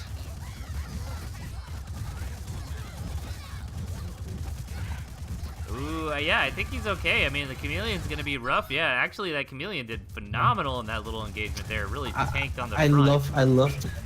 I love the sell on the Kasha too. Yeah, that's 100% critical, man. I think that really distinguishes high-level players, like really understanding when to sell warrants and stuff, man. I see that mistake happen a lot. It's kind of rough when you kind of spike up, especially in games where you get in that Cold War scenario, you know, like 2 to 3 bases without a big engagement. You know, after that big engagement, you really got to go back and sell stuff off because you're just not going to have the income to refinance that many warrants. This tech switch is exactly what I mean. When I was referring to, like, I think it was the second or third game that we casted. It was one with a Mestre, and I was like, you know what, a full-on tech switch to lizards would be really good. And this is exactly what I mean. Oh, and now Gentleman just wins. Yeah, Mishra tried that game. It was after that second base, you know, died, and she just didn't have the money for it. But yeah, from here, Gentleman should have it. But I don't know, man. If Kerpa can clean these lizards up, yeah, he loses the base. Oh, I think Gentleman should have tried to focus fire down the owl. The owl is still here. That is a big deal, man. But Kerpa doesn't have an economy anymore, so it's really Gentleman's game to lose at this point, right? I think so. But the owl can generate a lot of value in this situation. Yeah, Kerpa's army is pretty mean here, to be honest. Like, if he loses these lizards, oh, never mind. Okay, base race scenario going on.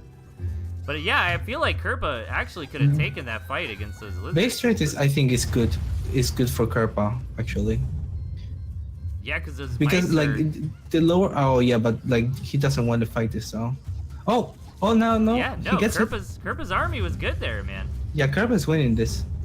Yeah, this is what I mean. Like this base trade situation is good because you go even further lower eco, and that's where the owl is really good. Yeah, especially against you know, things like lizards, you know, these mice, and that was actually really good from Kerpa because he knocked out that gristmill, was doing a ton of damage to the Gentleman with the mice, but he still had enough some more damage. But he's starving though. Chameleons, you know, left over to because fight he's starving. He doesn't have 20 seconds. He doesn't have time to build a mill. But he wins. Okay. Oh, what, Gentleman? I think Gentleman. Would have won. Yeah, no, I think Gentleman had that game. Yeah, man, he just tapped out. He figured it was over. That's hilarious. Kerpa didn't have enough time to make another gristmill and stay in it. That's so funny. Oh, unlucky. Yeah, I don't think that Kerpa can kill his 2 or 3 gristmills in like 20 seconds. Yeah, that was interesting. I really liked how it devolved into that late game. You know, after Gentleman sniped that base from Kerpa, and he had maybe 12, 13 lizards, but Kerpa's army, you know, he had no economy at that point, but he still had 6, 7 squirrels. He had the owl. He had a couple of chameleons. That's a pretty formidable, you know, force in that scrappy late game. I think you're right. It came down to that owl staying alive. What a game, man. I like this game a lot. Yeah, it's really cool. Very back and forth. But I think the Gentleman had it when he, instead of killing that mill, I think he could have just gone in and killed the owl. Yeah, that's what I was chiming back to. I was like, I think you're right. I think that was the mistake from the gentleman there. Like, if he would have got that owl and that big push out, I think he absolutely just takes it from there. That owl really helped Kerpa out in that scrappy late game. But okay, man, yeah. We got another gentleman match. We got Valeris versus gentleman here, so this is gonna be good. Are you ready? Yep. Let's go. Let's get into it. 3, 2, 1, go. Now, did both of them make Class S? I'll have to check. I don't know. But in the left, guys, we've got the gentleman. And in the right, we got Valaras. What a curious deck, by the way. What a curious deck by Valaras, rocking the Lizard Toad. Dude, I was running this setup except for with Squirrel Pigeon and had a ton of success for it with it. Now, this is kind of a last patch kind of build besides the Lizard Toad, I feel like, because it's kind of designed to, you know, you have the Fast Fox option, but if you scout your opponent going for the Fast Fox, then you can set up a contain with turrets and balloons, and I feel like that was, anyways, and I feel like probably still is one of the best answers to a tier 3 rush. You know, if you see that coming real quick and you contain them, you know. Yeah, I run a very similar deck with Kasha. I run like a Squizzard and then Ferrets and Kasha and MG and something else. Yeah. Like Falcons or some late game thing. Yeah. So it's similar, right? There's like lizards and there's ferrets and there's Kasha and machine guns and balloons. So I think the concept of the deck is really good. You want to do like almost like a jet style thing where you push forward, get forward position, set down MGs and then poke with ferrets. Yep. And then have them attack into your MGs and balloons.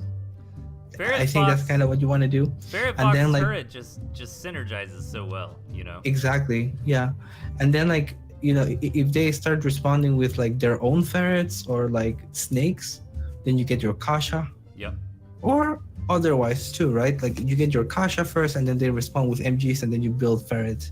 I don't know, the ferret Kasha, like you said, the ferret Kasha synergy is really good. Ooh, so this is kind of a really cool opening, man. I'm excited for this here, Mishi. So Valeris went for, now it's pretty standard to open 8 farm into 2 tier 1 into a tier 2, but Valeris kind of slouched on that a little bit, went 1 tier 1 into tier 2, going for fast ferrets behind a turret. Meanwhile, Gentleman is just going straight lizards. Now, on paper, I like this composition better for the Gentleman, but when the toads get here, man, that's going to be a big deal. This is really smart because look, you want to play ferrets, right? You want to play ferrets. What really ruins ferrets' day?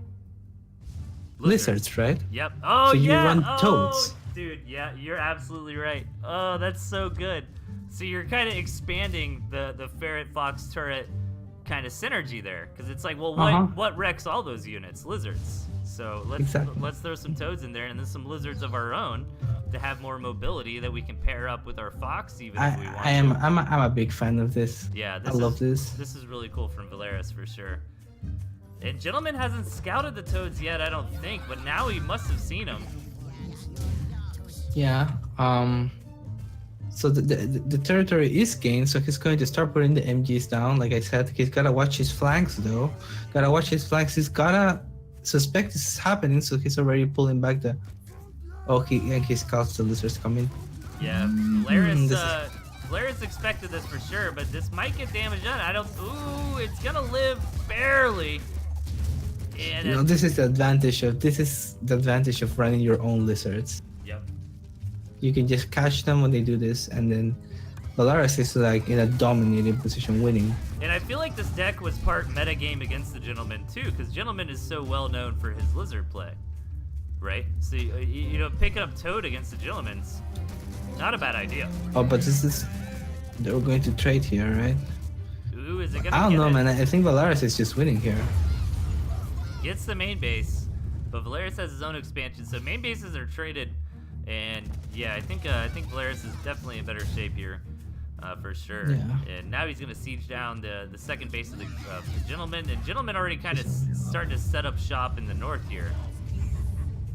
I'm not exactly sure what's the business of these Falcons. Like, if Gentleman is here, let me see if he's in the chat.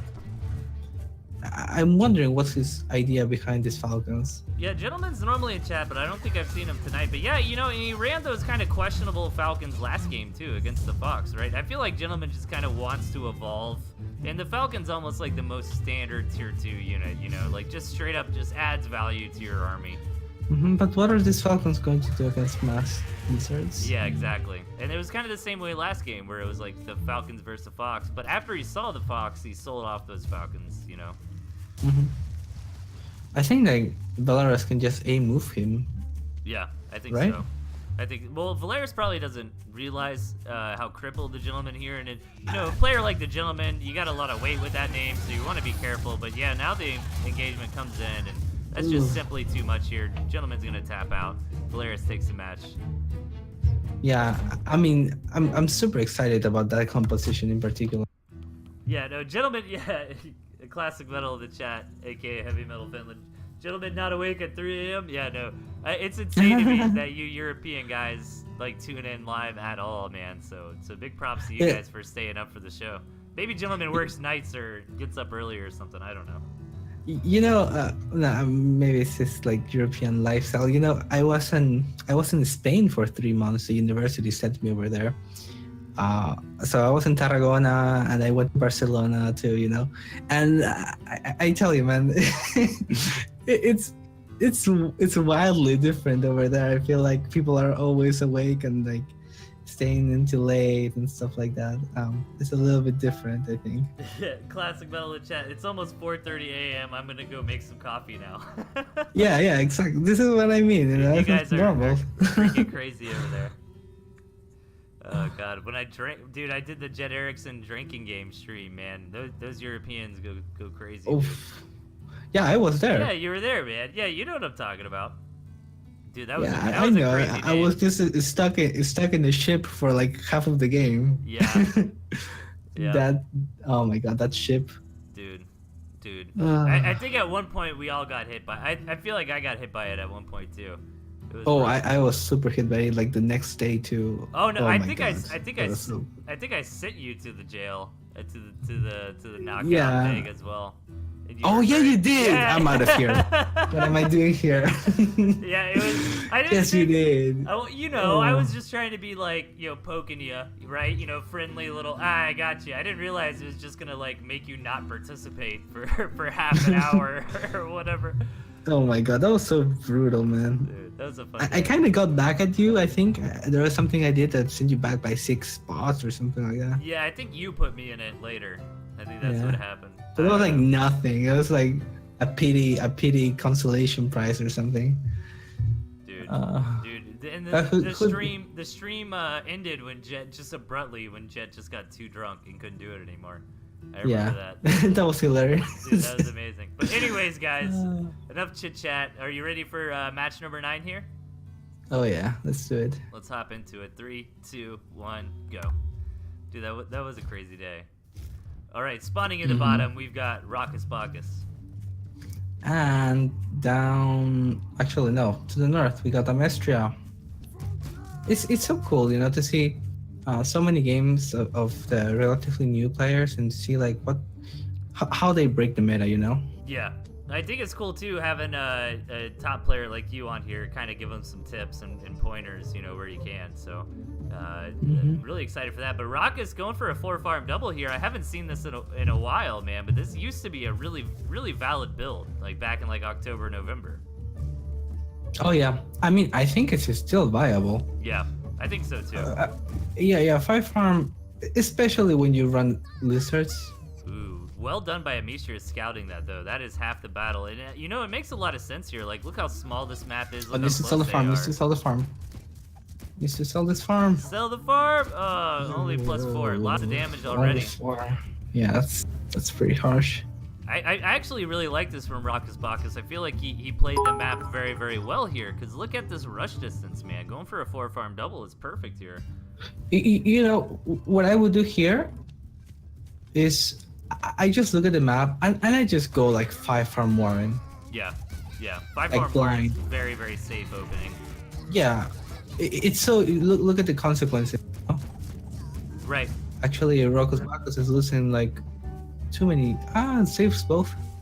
I almost would have preferred the squirrels, to be honest, because like you don't need the lizards for the speed here, and the range from the squirrels might have helped from Rockus Bacchus. So by the way, Shady Noodle Merchant in the chat with the bit cheer, man, I appreciate it. But you know what I mean, like a 4-farm double with the squirrels. Do you think that might have been better?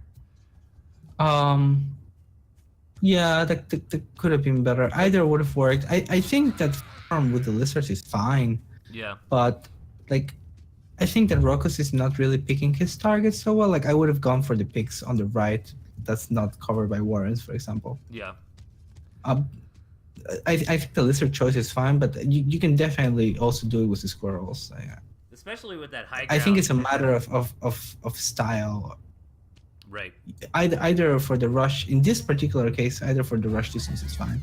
Anyways, like 6 squirrels coming here with 2 lizards on defense is going to be awesome for Mistral. Yeah, those lizards don't stand a chance. One more and already going down. Look at that, the rush distance, man. This is what you were talking about. Yeah, yeah, that's what I was saying. Like the squirrels earlier on might have been more effective for Rockus, but Amisha getting all those warrens there. Now she's got control of this high ground. The high ground. Look at that, beautiful. Beautiful use of high ground.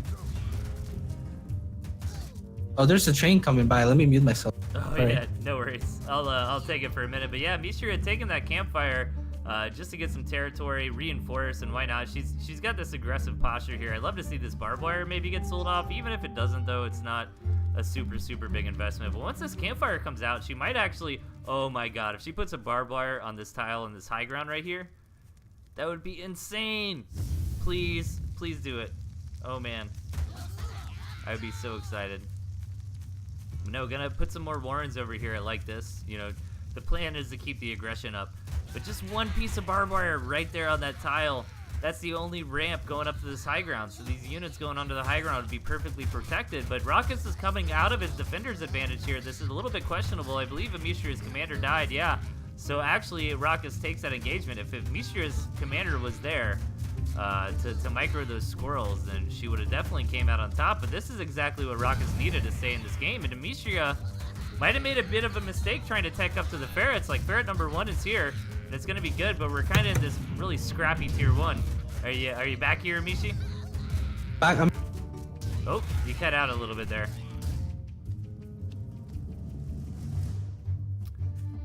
Okay. Whoa. You might need to turn your input sensitivity down just a little bit because you're cutting out a little on Discord, man. Oh, okay. Maybe I should mute myself until the train is completely gone. I'll be back. No, you sounded good there. But let's see. So Mishra's got the ferrets now, and I was worried earlier because it was so much like tier 1, but she's got away with it at this point. Now she's got the tech advantage, and going up to that second base, and Rockus takes his campfire back from her. But overall, I think Mishra is in a great spot, especially with this barbed wire, man. Like, that is really cool to see. Okay, I'm back. Yo. For sure. Dude, you missed some crazy stuff, but you know what sucks is Mishra, well, it sucks for Mishra, I guess. Good for Rockus, but Mishra had taken that campfire down there, and it came down to this engagement where Mishra's commander died, man. I think she could have held on there if, I'm so surprised first that Amistria lived through that like very brutal lizard harassment, and then Rockus lived after that very harsh squirrel harassment, and now we're kind of on like even footing, you know? So weird. This badger comes down, but Amishra got the scout on it pretty quickly. Yeah, I also like realized this badger is coming out on like 4-farm economy. Oh yeah, I didn't even notice that. You're right. We're almost 6 minutes in, man. Is that badger not the what's gonna happen is, you know, this is what's gonna happen. There's a fight, and now you don't have the food, so he has to sell it. Yeah, exactly. Yeah, that badger might have actually lost the game here for Rockus. Yeah, he really needed that.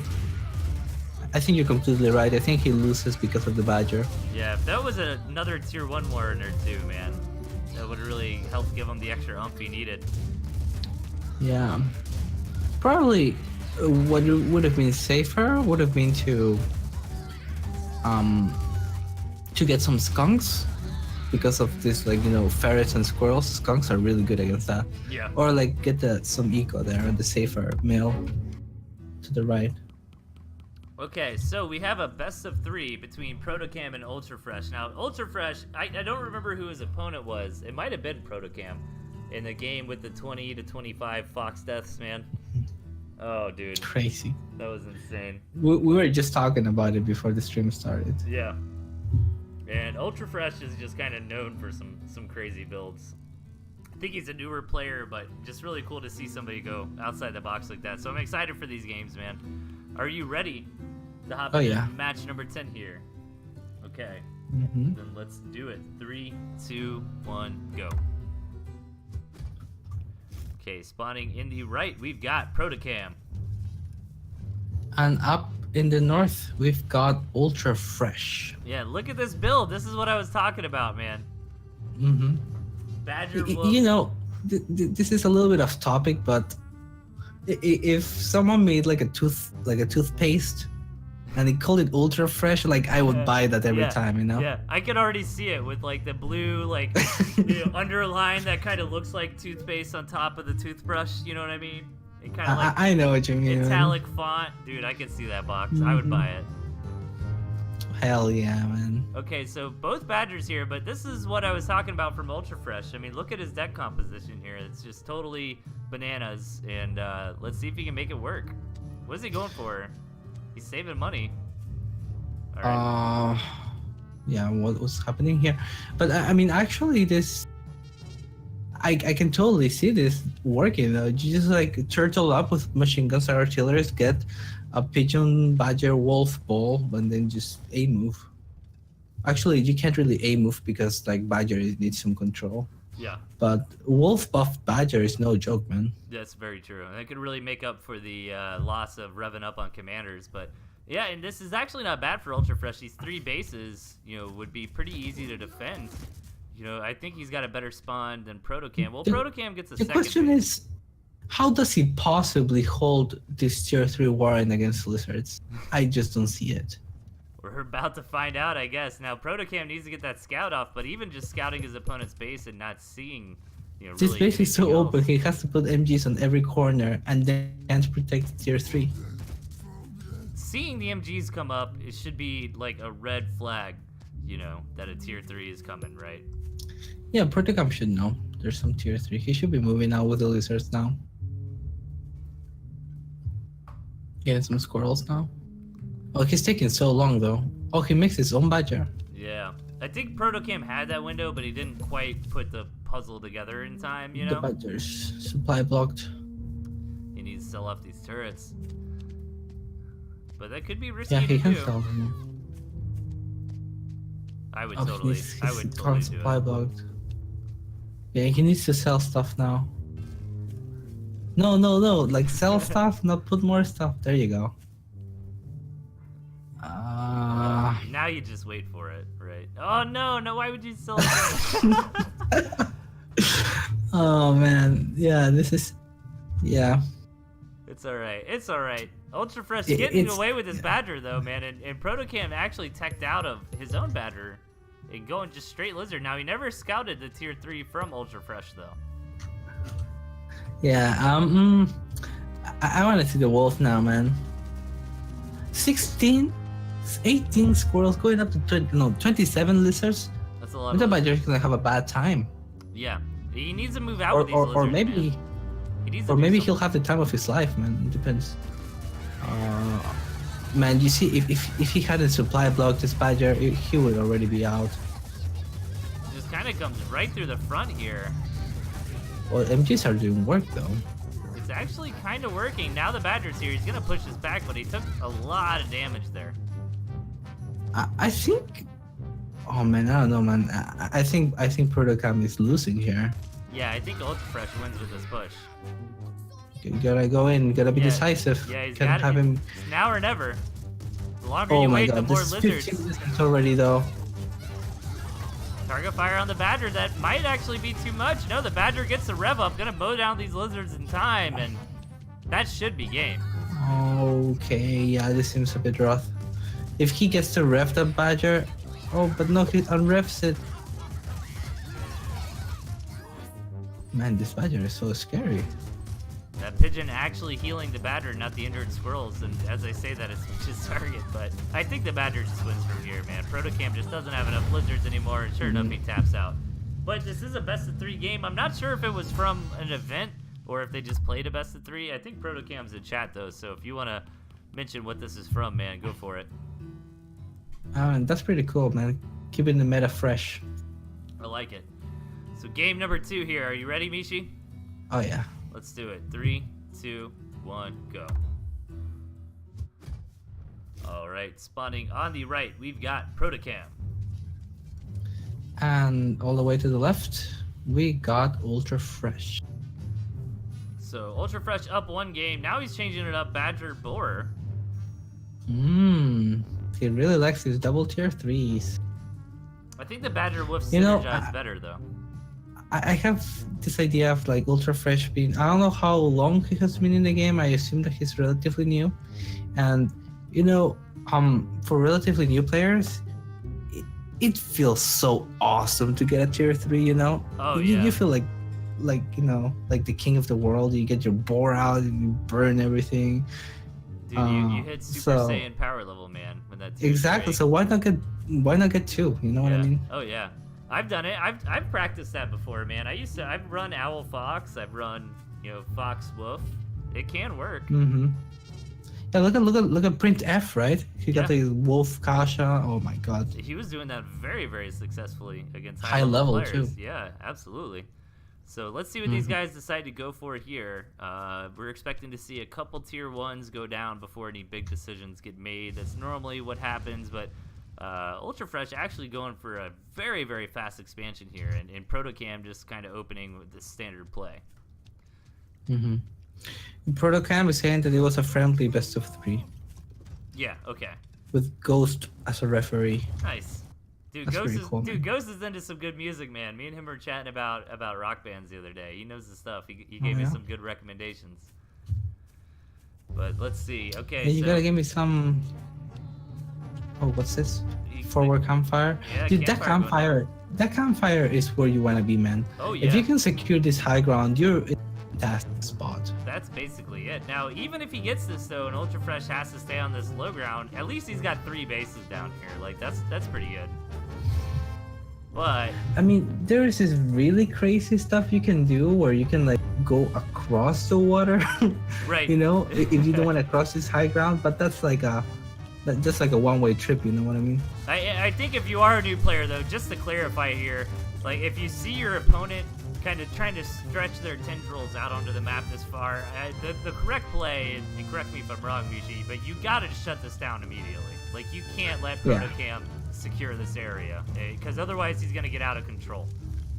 Yeah, or you gotta compensate it somehow, right? You gotta get something in return. For example, like a fast tech up or like a super aggressive economy, or like it depends on the map. But oh my god, the commander dies. That's so brutal. Look at that. Yeah. I think that's the right Oh move my from Ultra God. Fresh. You know, he kind of realizes he can't let Protocam take this, but that commander going down, man, this is totally Protocam territory here. But Protocam needs this. Ultra Fresh won the first game, so he needs this win to tie it up and go to game 3. Yeah, man. At least Ultra Fresh has done a very aggressive economy. Yeah, that's And true. look at the pigeons keeping the pigs alive for Oh, so long. wow. Oh. If those turrets were just a little closer, he would have cleaned all that up and that pig would have lived. Yeah, nice angle. Yeah, that's actually a good point. You know, good on Protocam for finding that little spot where the turret wasn't in range. Mhm. Well, now that Ultra Fresh has this position, pretty much it's going to be uncontested now. He's got to, you know, aggressively eke or something. You know, sometimes you can let this. If you have the tools, you can let them have the position, knowing that you are going to like run ferrets or you're going to mass owls in time or something like that. Right. So you can play against it, siege it. Looks But like if you don't have the tools, yeah, you he's can be going, lost. he's going for the board, and I think that aggressive economy you were talking about earlier is playing a big role here. And yeah, Protocam's attack got some damage done, but Ultra Fresh is still on a good, you know, mining second base, and it's a little bit fooling here, you know, just looking at the pig count, you know, on the scoreboard up there. You know, Protocam's, you know, 4 farms here are still being built, so that economy is not going to come underway for just a little bit longer. He keeps supply blocking his tier 3s. Yeah, he needs to get those out, man. 40 seconds for that to build. There you go. So there's a badger also coming up. So we got the double trouble Yeah. here. Yeah, You know, badger. it would be That's a cool good- if like all of the tier 3 duos had like names. You know what I mean? Right. I think of Teenage Mutant Ninja Turtles, man. Rocksteady. What was the other guy? Ah, I'm blanking on it so much. Teenage Mutant Ninja Turtles. Yeah, it was like the Rhino and the boar guy. I remember one of them. Oh, yeah. It was Rocksteady and somebody. Damn it. Jeez, I don't know. I don't remember. I gotta Google that. It's gonna bother me, but but yeah, man. You know, Boar Badger actually kind of synergizes as well. You got single target and AOE, and they both get value from the pigeons, right? Bebop was the other guy. Rocksteady and Bebop. Mhm. Man, that's kind of the Boar and the Badger. I feel like. Or if you go like Dude, like a Kasha Dude, Google and Google and the Rock. boar, you would be like the Lion King, Pumbaa, and the other guy. You know what I mean? Timon. I Timon think, and Pumbaa. Dude, Google Rocksteady and Bebop though. Isn't that's so Boar and Badger there? I mean, one of them's a rhino, but one of them's a boar. Close enough, anyways. Dude, so we got Timon and Pumbaa, and we got Rocksteady and Bebop. We need names. Oh, for- triple badger though from Purocam. Oh, here he comes. Yeah. Triple Oh, Badger I think might you're a be little too bit ahead, much. right? I'm at 620 here. So yeah, Okay, I'm the at 622. The attack's coming in. And Oh. Badger's gonna go down. Lots of healing. Oh, Oh my god, the bomb almost got her. that No, surviving now, that, I think that. Oh, never mind, lost it. Oh, that sucks, man. But Purocam got 2 more badgers coming up, so If he I can, think Purocam wins this. yeah, that Badger's almost done. So yeah, the Yeah, other there one's comes the almost first done, too. badger. And he can just walk up. Okay, keep walking up, keep walking forward. Pigeons won't stop you. Yeah, 2 There you Badgers from go. Protocam here. Oh no, that's brutal. Lots of turrets though. This one Badger actually might die. This is good control so far. Still revved up. Oh my god, just staring through everything. Oh, the 3 pig's gonna get HP. one. Yeah, The pig's gonna get one. No, they're targeting the other one. Oh, that's rough. And now it's gonna go. It's still alive at 1 HP. Mishi. What? What is going on here? No. Okay, Okay, now one it gets dies. shot down, the other one died. That's crazy. You gotta have a couple pigeons with those Badgers, man. Mm-hmm. He did have pigeons, but he didn't build the warrens. But he has them in the deck. So now the game has reset. Yeah, I think Protocam's definitely still in a better spot here. But, Yeah. But Ultra Fresh is not out for the count. He did hold off against those 2 Badgers, but he lost a lot there. This is... Yeah, Protocam, I think Protocam will have this once the second badger comes out again. I don't see how he... Right? It's like 8 farm economy against 3. 1 artillery is coming up, but the artillery is going to do absolutely nothing. It is gonna get up though. Maybe if Protocam goes up this high ground, he can deny it, but No, there's no... the rev is There's here. no way. I like your optimism, Delphi. I gotta try to spin it a little bit, man. Keep it suspenseful. I've been in my head for like the past 2 minutes, like this is totally over. But I gotta be like, oh, I don't know. I mean, it could still happen, you know? Oh, look, the artillery did kill it. Yeah, the artillery played There a you pretty go. big role there, but second Badger showing up for Protocam is just too much. Ultra Fresh taps out. We're gonna go to match number 3 here in this friendly best right. of 3 to end the show tonight, guys. Don't forget about the Tooth and Tail Season 2 League going on, man. Check out Best Sakuya NA's channel. I got the link to that, as well as his Discord in the Tooth and Tail events section. I qualified top of Class A. Mishi qualified top of Class S. So we're pretty excited about our results. Yeah, and you can still make it to Class S. You know, you just gotta play the group stage. Yeah, Yeah, so there's a little bit of wiggle room between the classes, and Class B can go up to Class A too, and that's pretty Exactly. big. So Yeah, that's where I train Master. yeah, To get in Class A. nice, dude. I think Jet, like, there's a lot of good players that ended up in Class B. I think that's a little bit of, just kind of with that best of one style, like that's just gonna happen. Like Jet Erickson, Swifty. Like Philotanic, Tosh is pretty good. He's newer. Stealth is, Master Stealth is good. Like a lot of those players in Class B. Yeah. I don't know.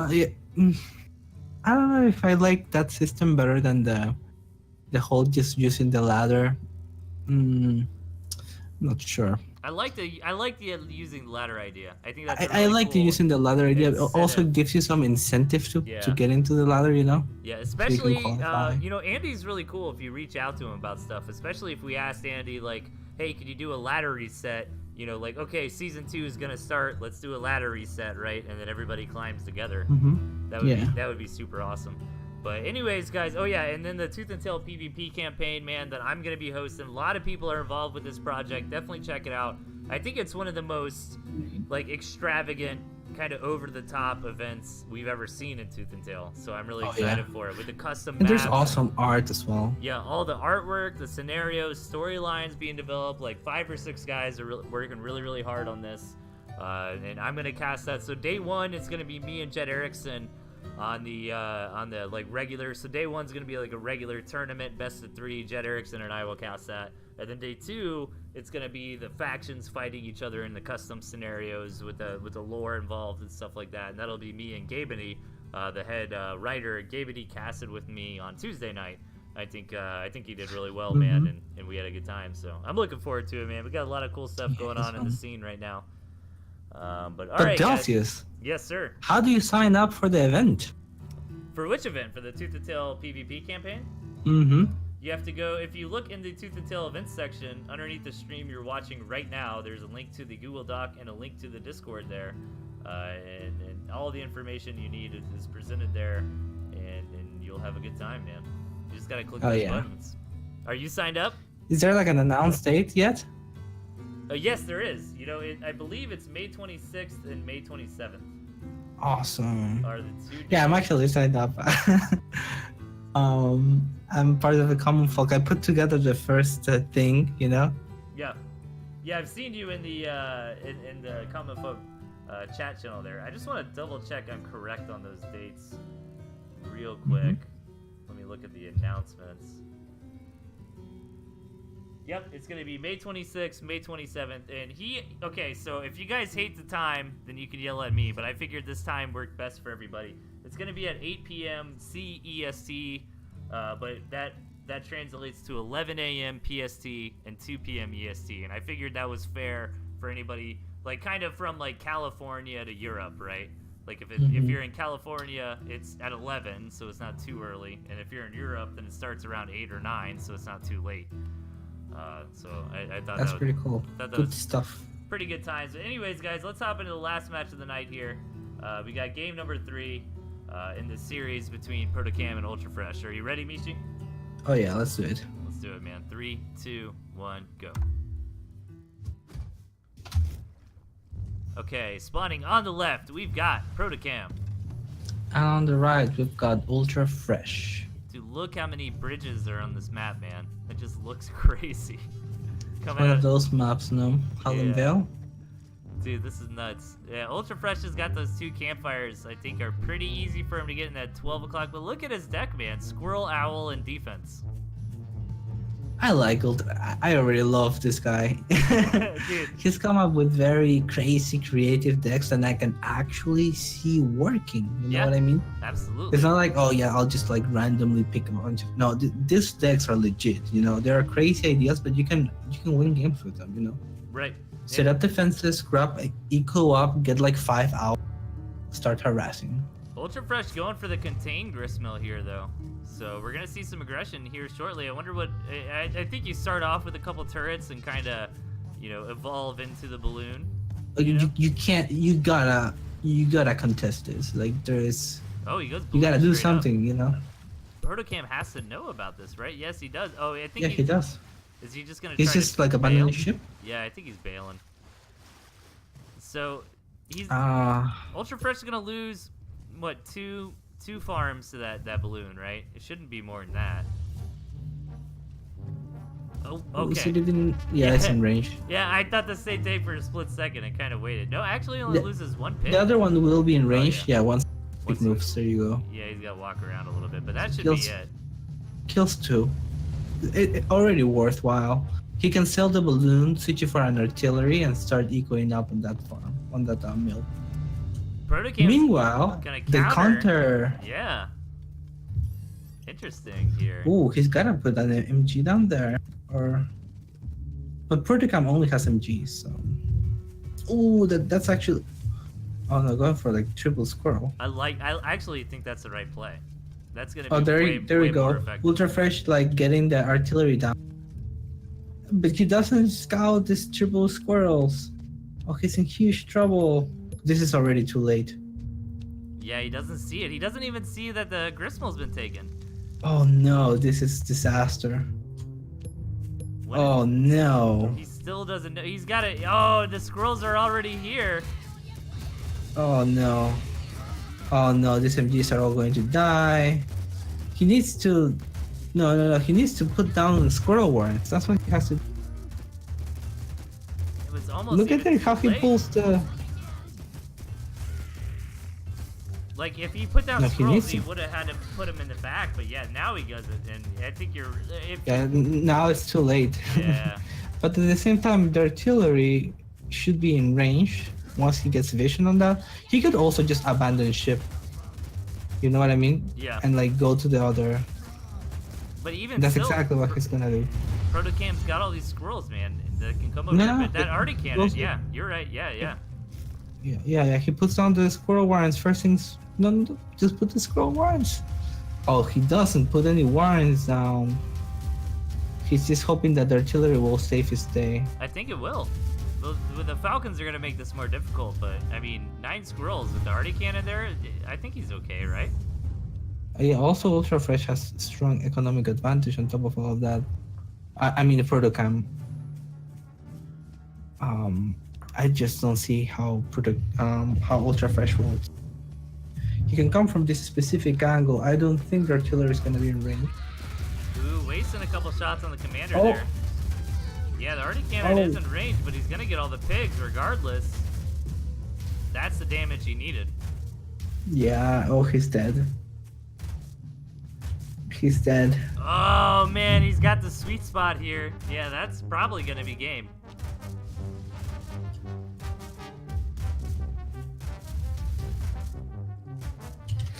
Oh man, that's rough, but a fantastic game anyways. Dude, fantastic night. We had a lot of really cool games tonight, man. Yeah. I think if he had scouted those 3 squirrels, set down the MGs or put down the warrants, he would have won this game for sure. I think what you were saying earlier, where like if he would have, as that attack came in from Protocam, just immediately thrown down some turrets, then he might have been okay. But it was rough, man. But Wow. anyways, guys, thank you so much for casting with me, Mishi. It's always a pleasure, man. I gotta get you on more often. Oh yeah, for sure, man. Thanks for inviting me. Yeah, man. And everybody check out Mishi, man. Mishi is a streamer indeed. You have you been streaming TnT lately, or you've been back on StarCraft, or what have you been doing? Oh no, I've been streaming mostly TNT. I did like one StarCraft 2 remastered. No, not remastered, StarCraft 2 remastered. StarCraft 2 Master Recall. I was really impressed by how fast you hit Diamond League, man. Oh yeah, yeah. I mean, I'm pretty competitive. You know what I mean? Yeah, So you I went got to hard on it. practice and And stuff. you had like then- Pillow 8 coaching you. Exactly. Yeah, That's that what I was. helps a lot. Yeah, I got like a drill sergeant Pillow, and DJ. You gave me like 50 paragraphs of actual Zerg strategy. Yeah. It was insane, man. Dude, if It's like, oh man, yeah, I'm getting a PhD, but like I think like you're getting a PhD in like Zerg or something. dude, that's You the know, one that's thing. so much information. If you you don't want to ask me about StarCraft, man, I will just go on forever. That's like the one topic. I think I gave you like like legit build orders too, if I remember correctly. Like, all right, man, 17 Yeah. hatch, 17 pool, 17 extractor. No, it's fun, man. I love RTS games in general, man. I've been playing a lot of Tooth and Tail, a little bit of Warcraft 3, some Brood War. I just kind of Nice. what Oh I do. man, those. One of these days, I'm gonna go back to like the very classics, like Dune 2 and Red Alert 2. Oh, dude, I thought about playing Tiberian Sun the other day. Command and Conquer. Oh, geez, so good. You know what? Like, I think it was 2 years ago. I replayed, I guess, like Warcraft 1, like Humans and Orcs. Dude, I've never played Warcraft 1 or Warcraft 2. Oh man, you should play Warcraft 2. Warcraft 2 is legit. It's like so good. Yeah. It's actually really good. Yeah. Yeah, no, I I would play Warcraft 1 as well. I that's on my to-do list for sure. If you play Warcraft 2, you're like, oh damn man, I wish I could control 12 units like in the StarCraft. Yeah. Dude. But anyways, guys, that's it for the show, man. It's always a pleasure with you, Mishi. Maybe next week we can get you back on or something like that here shortly. Hold on. Actually, I'm sorry. My Curb is asking if there's any more information on the patch for the balance. Yeah, do you have a link to that? Is it on the Pocketwatch blog? So on the Discord, I think somebody pinned all the changes that are coming up. You can check on the PTR, but yeah, there's a bunch of changes. I think that the patch should go live in the next few days. They're just they're only waiting for Sony to approve the patch, and then they'll roll the actual PTR into live. Yeah, PS4 integration has been going pretty smoothly, right? Yeah, this is what I heard. So we should be expecting like a bunch of new players coming from the PlayStation Network, and there's probably going to be a sale coupled with that too. Yeah, that'd be dope. So it's gonna be exciting, man. We're gonna see how like people with controllers, they're going to come up and show us how to micro stuff. Dude, I play with a controller. Yeah. I've been playing. I know it's strictly better to play with mouse and keyboard, but like Tooth and Tail is one of those games. Like I play on the couch in my living room with a controller. Kind of kick back. I'm like, ah. Yeah. I know. Yeah. I actually have. You know what? I have a Nintendo 64 USB controller. Oh really? Yeah. Why would you do that to yourself? That's cool. like one of the worst controllers ever made. Man. Whoa, hold on. The Actually, Nintendo 64 controller is so good. No, it's not. I love that controller, man. You can't even. You have to adjust your hand position to even hit all the buttons. Dude, trust me. I grew up with the N64, man. I remember. I got it when it launched. I'm almost 30, dude. I remember the N64.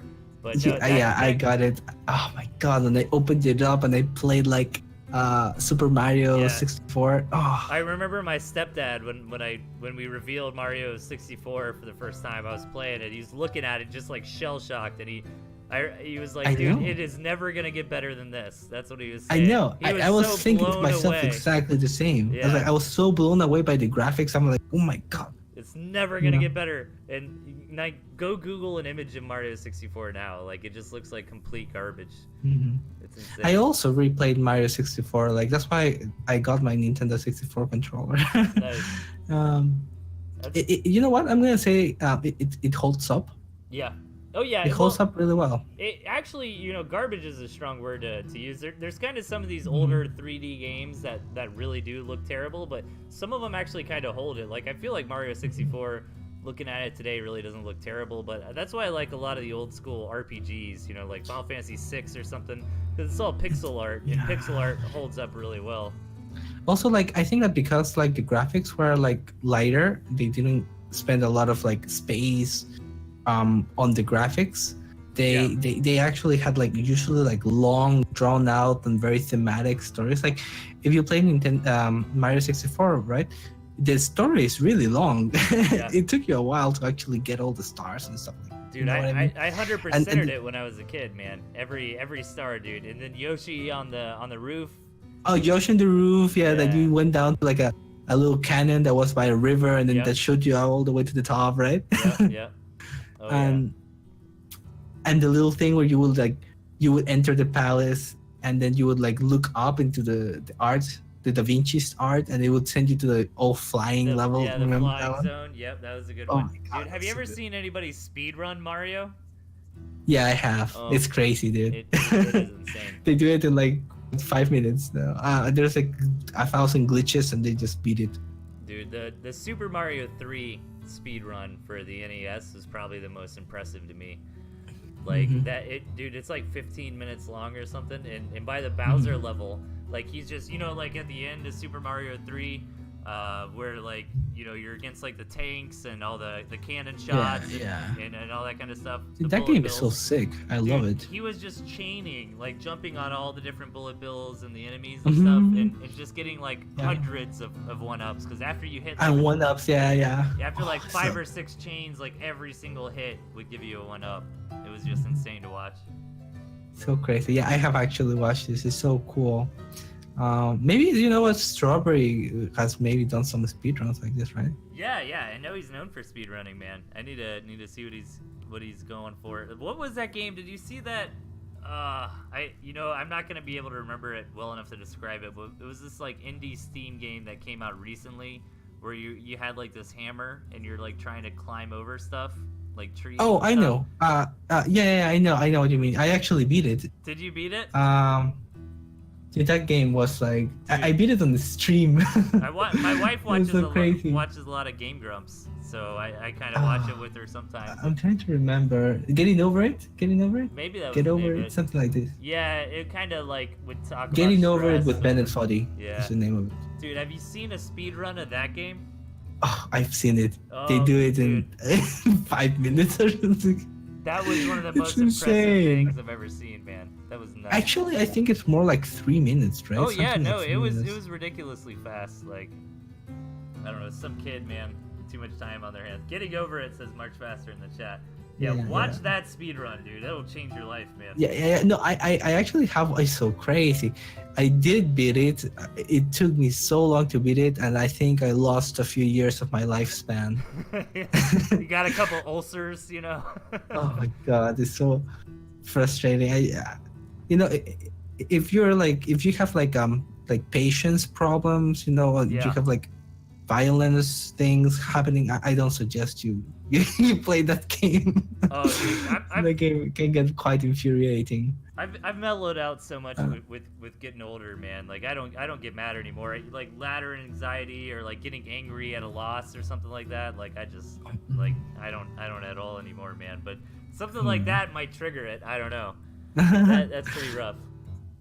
Oh my god, yeah. And now I'm remembering all the classic 64 games. Like I was just saying like how thorough and long like Mario 64 was, but like other classics were just like that, like Zelda. You played The Legend of Zelda. Oh, of course. Like absolutely. The first one. Okay, yeah. Oh, I played Ocarina of Time. Ocarina of Time, and then Majora's Mask. I played Link to the Past. Dude, those games were so good. The original. There was this racing. Okay, you're probably not gonna get it. I'm trying to Google it and find it right now. But on N64, there was this futuristic racing game where you're on these like bikes, and it was like the year 3000, and it was all like techno music and flashy lights, and it was really, really good. Is that like the F-Zero thing? It wasn't F-Zero.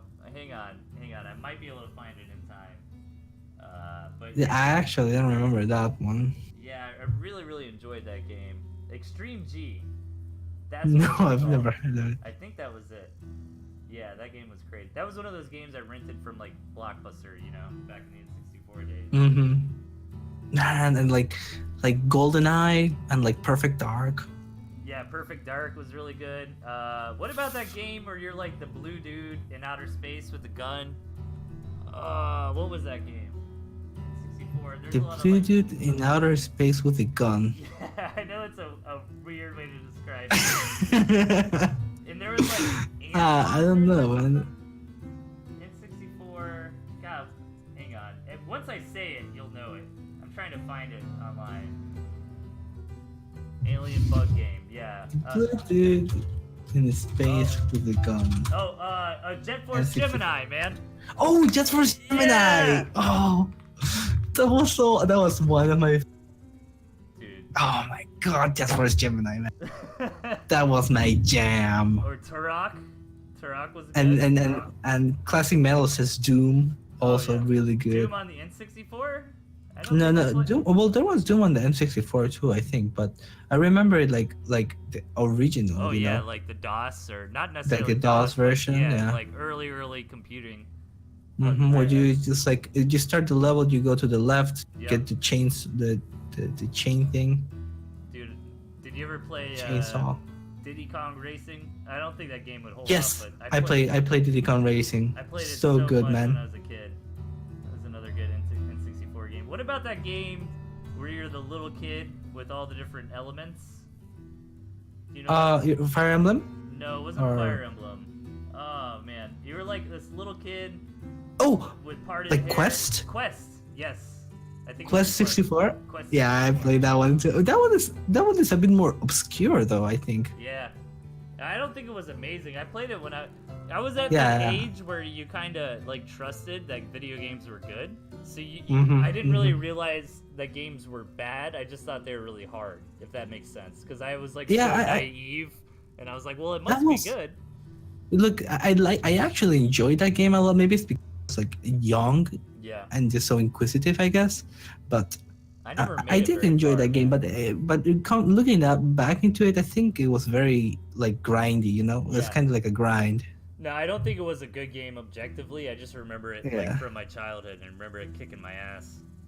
That was a hard game. Protocam, bye bye. Take care, man. Good games tonight. You know, and there's a shop that's like 1 block away from where I work. Sometimes I just walk in. It's called Get Your Game On. Nice. And they have like all the old school. They have like the like SNES, like Nintendo 64. They have like the original cartridges, and I just look at them, you know. Nice. I got into game collecting a little bit. I have probably like 100 to 200 NES, SNES games. Wow. I've got a couple good ones. I've got Chrono Trigger. I've got Super Metroid, like actual SNES cartridges. I've got Secret of Mana. That's another good one. That's a good one too. I've got FF3 or FF6 or whatever you want to call it. FF3. Couple more. Right, or FF6, right? Guardian Legend was a really good NES game. I think when it, in America, the original print, I think it was FF6. I think like, so. Man, even like there was a Star Wars game that was also really good. Dude, my favorite Star Wars game was like a Star Wars platformer. Oh, I know what you're talking about, but I never really played it. I played Knights of the Old Republic on Xbox and really liked that. Oh my god, like that Star Wars platformer for the Super Nintendo was so hard. Yeah. That's brutal, man. Dude, do you ever play Super Ghouls and Ghosts? Dude, I actually don't know that one. Dude, emulate that one, man. It'll kick your ass. Like, that game is so hard. Ghouls and Ghosts is... Super Ghouls and Ghosts. It's really good, too. It's fair. Like, it's... You know what I mean? Like, it's a phenomenal game. It's just insanely hard. Oh, there's like a game. I'm trying to remember. It was like one of these like scrollers. Like you had a ship, you know. Hunt for the Red October? No. It wasn't. You start shooting stuff. You gain money. With that money, you buy like a better ship. Oh, there's a lot of like space shooter games like that. Yeah, it was one of those, man. Was it? What do you call it? Oh, I'm blanking on. I actually replayed it like a couple of years ago. I don't have it. Or Nintendo? It was Super Nintendo. Oh. What was the game? Because there's several games like that. Let's get into. My favorite was Gradia or Grandia. What was it? Gradius, something like that. Gradius 3. I don't know that one. I'm trying to remember this scroller shooting game. It's so good. Gradius 3 was a dope ass side scroller shooter for Super Nintendo. That I played that so much when I was a little kid.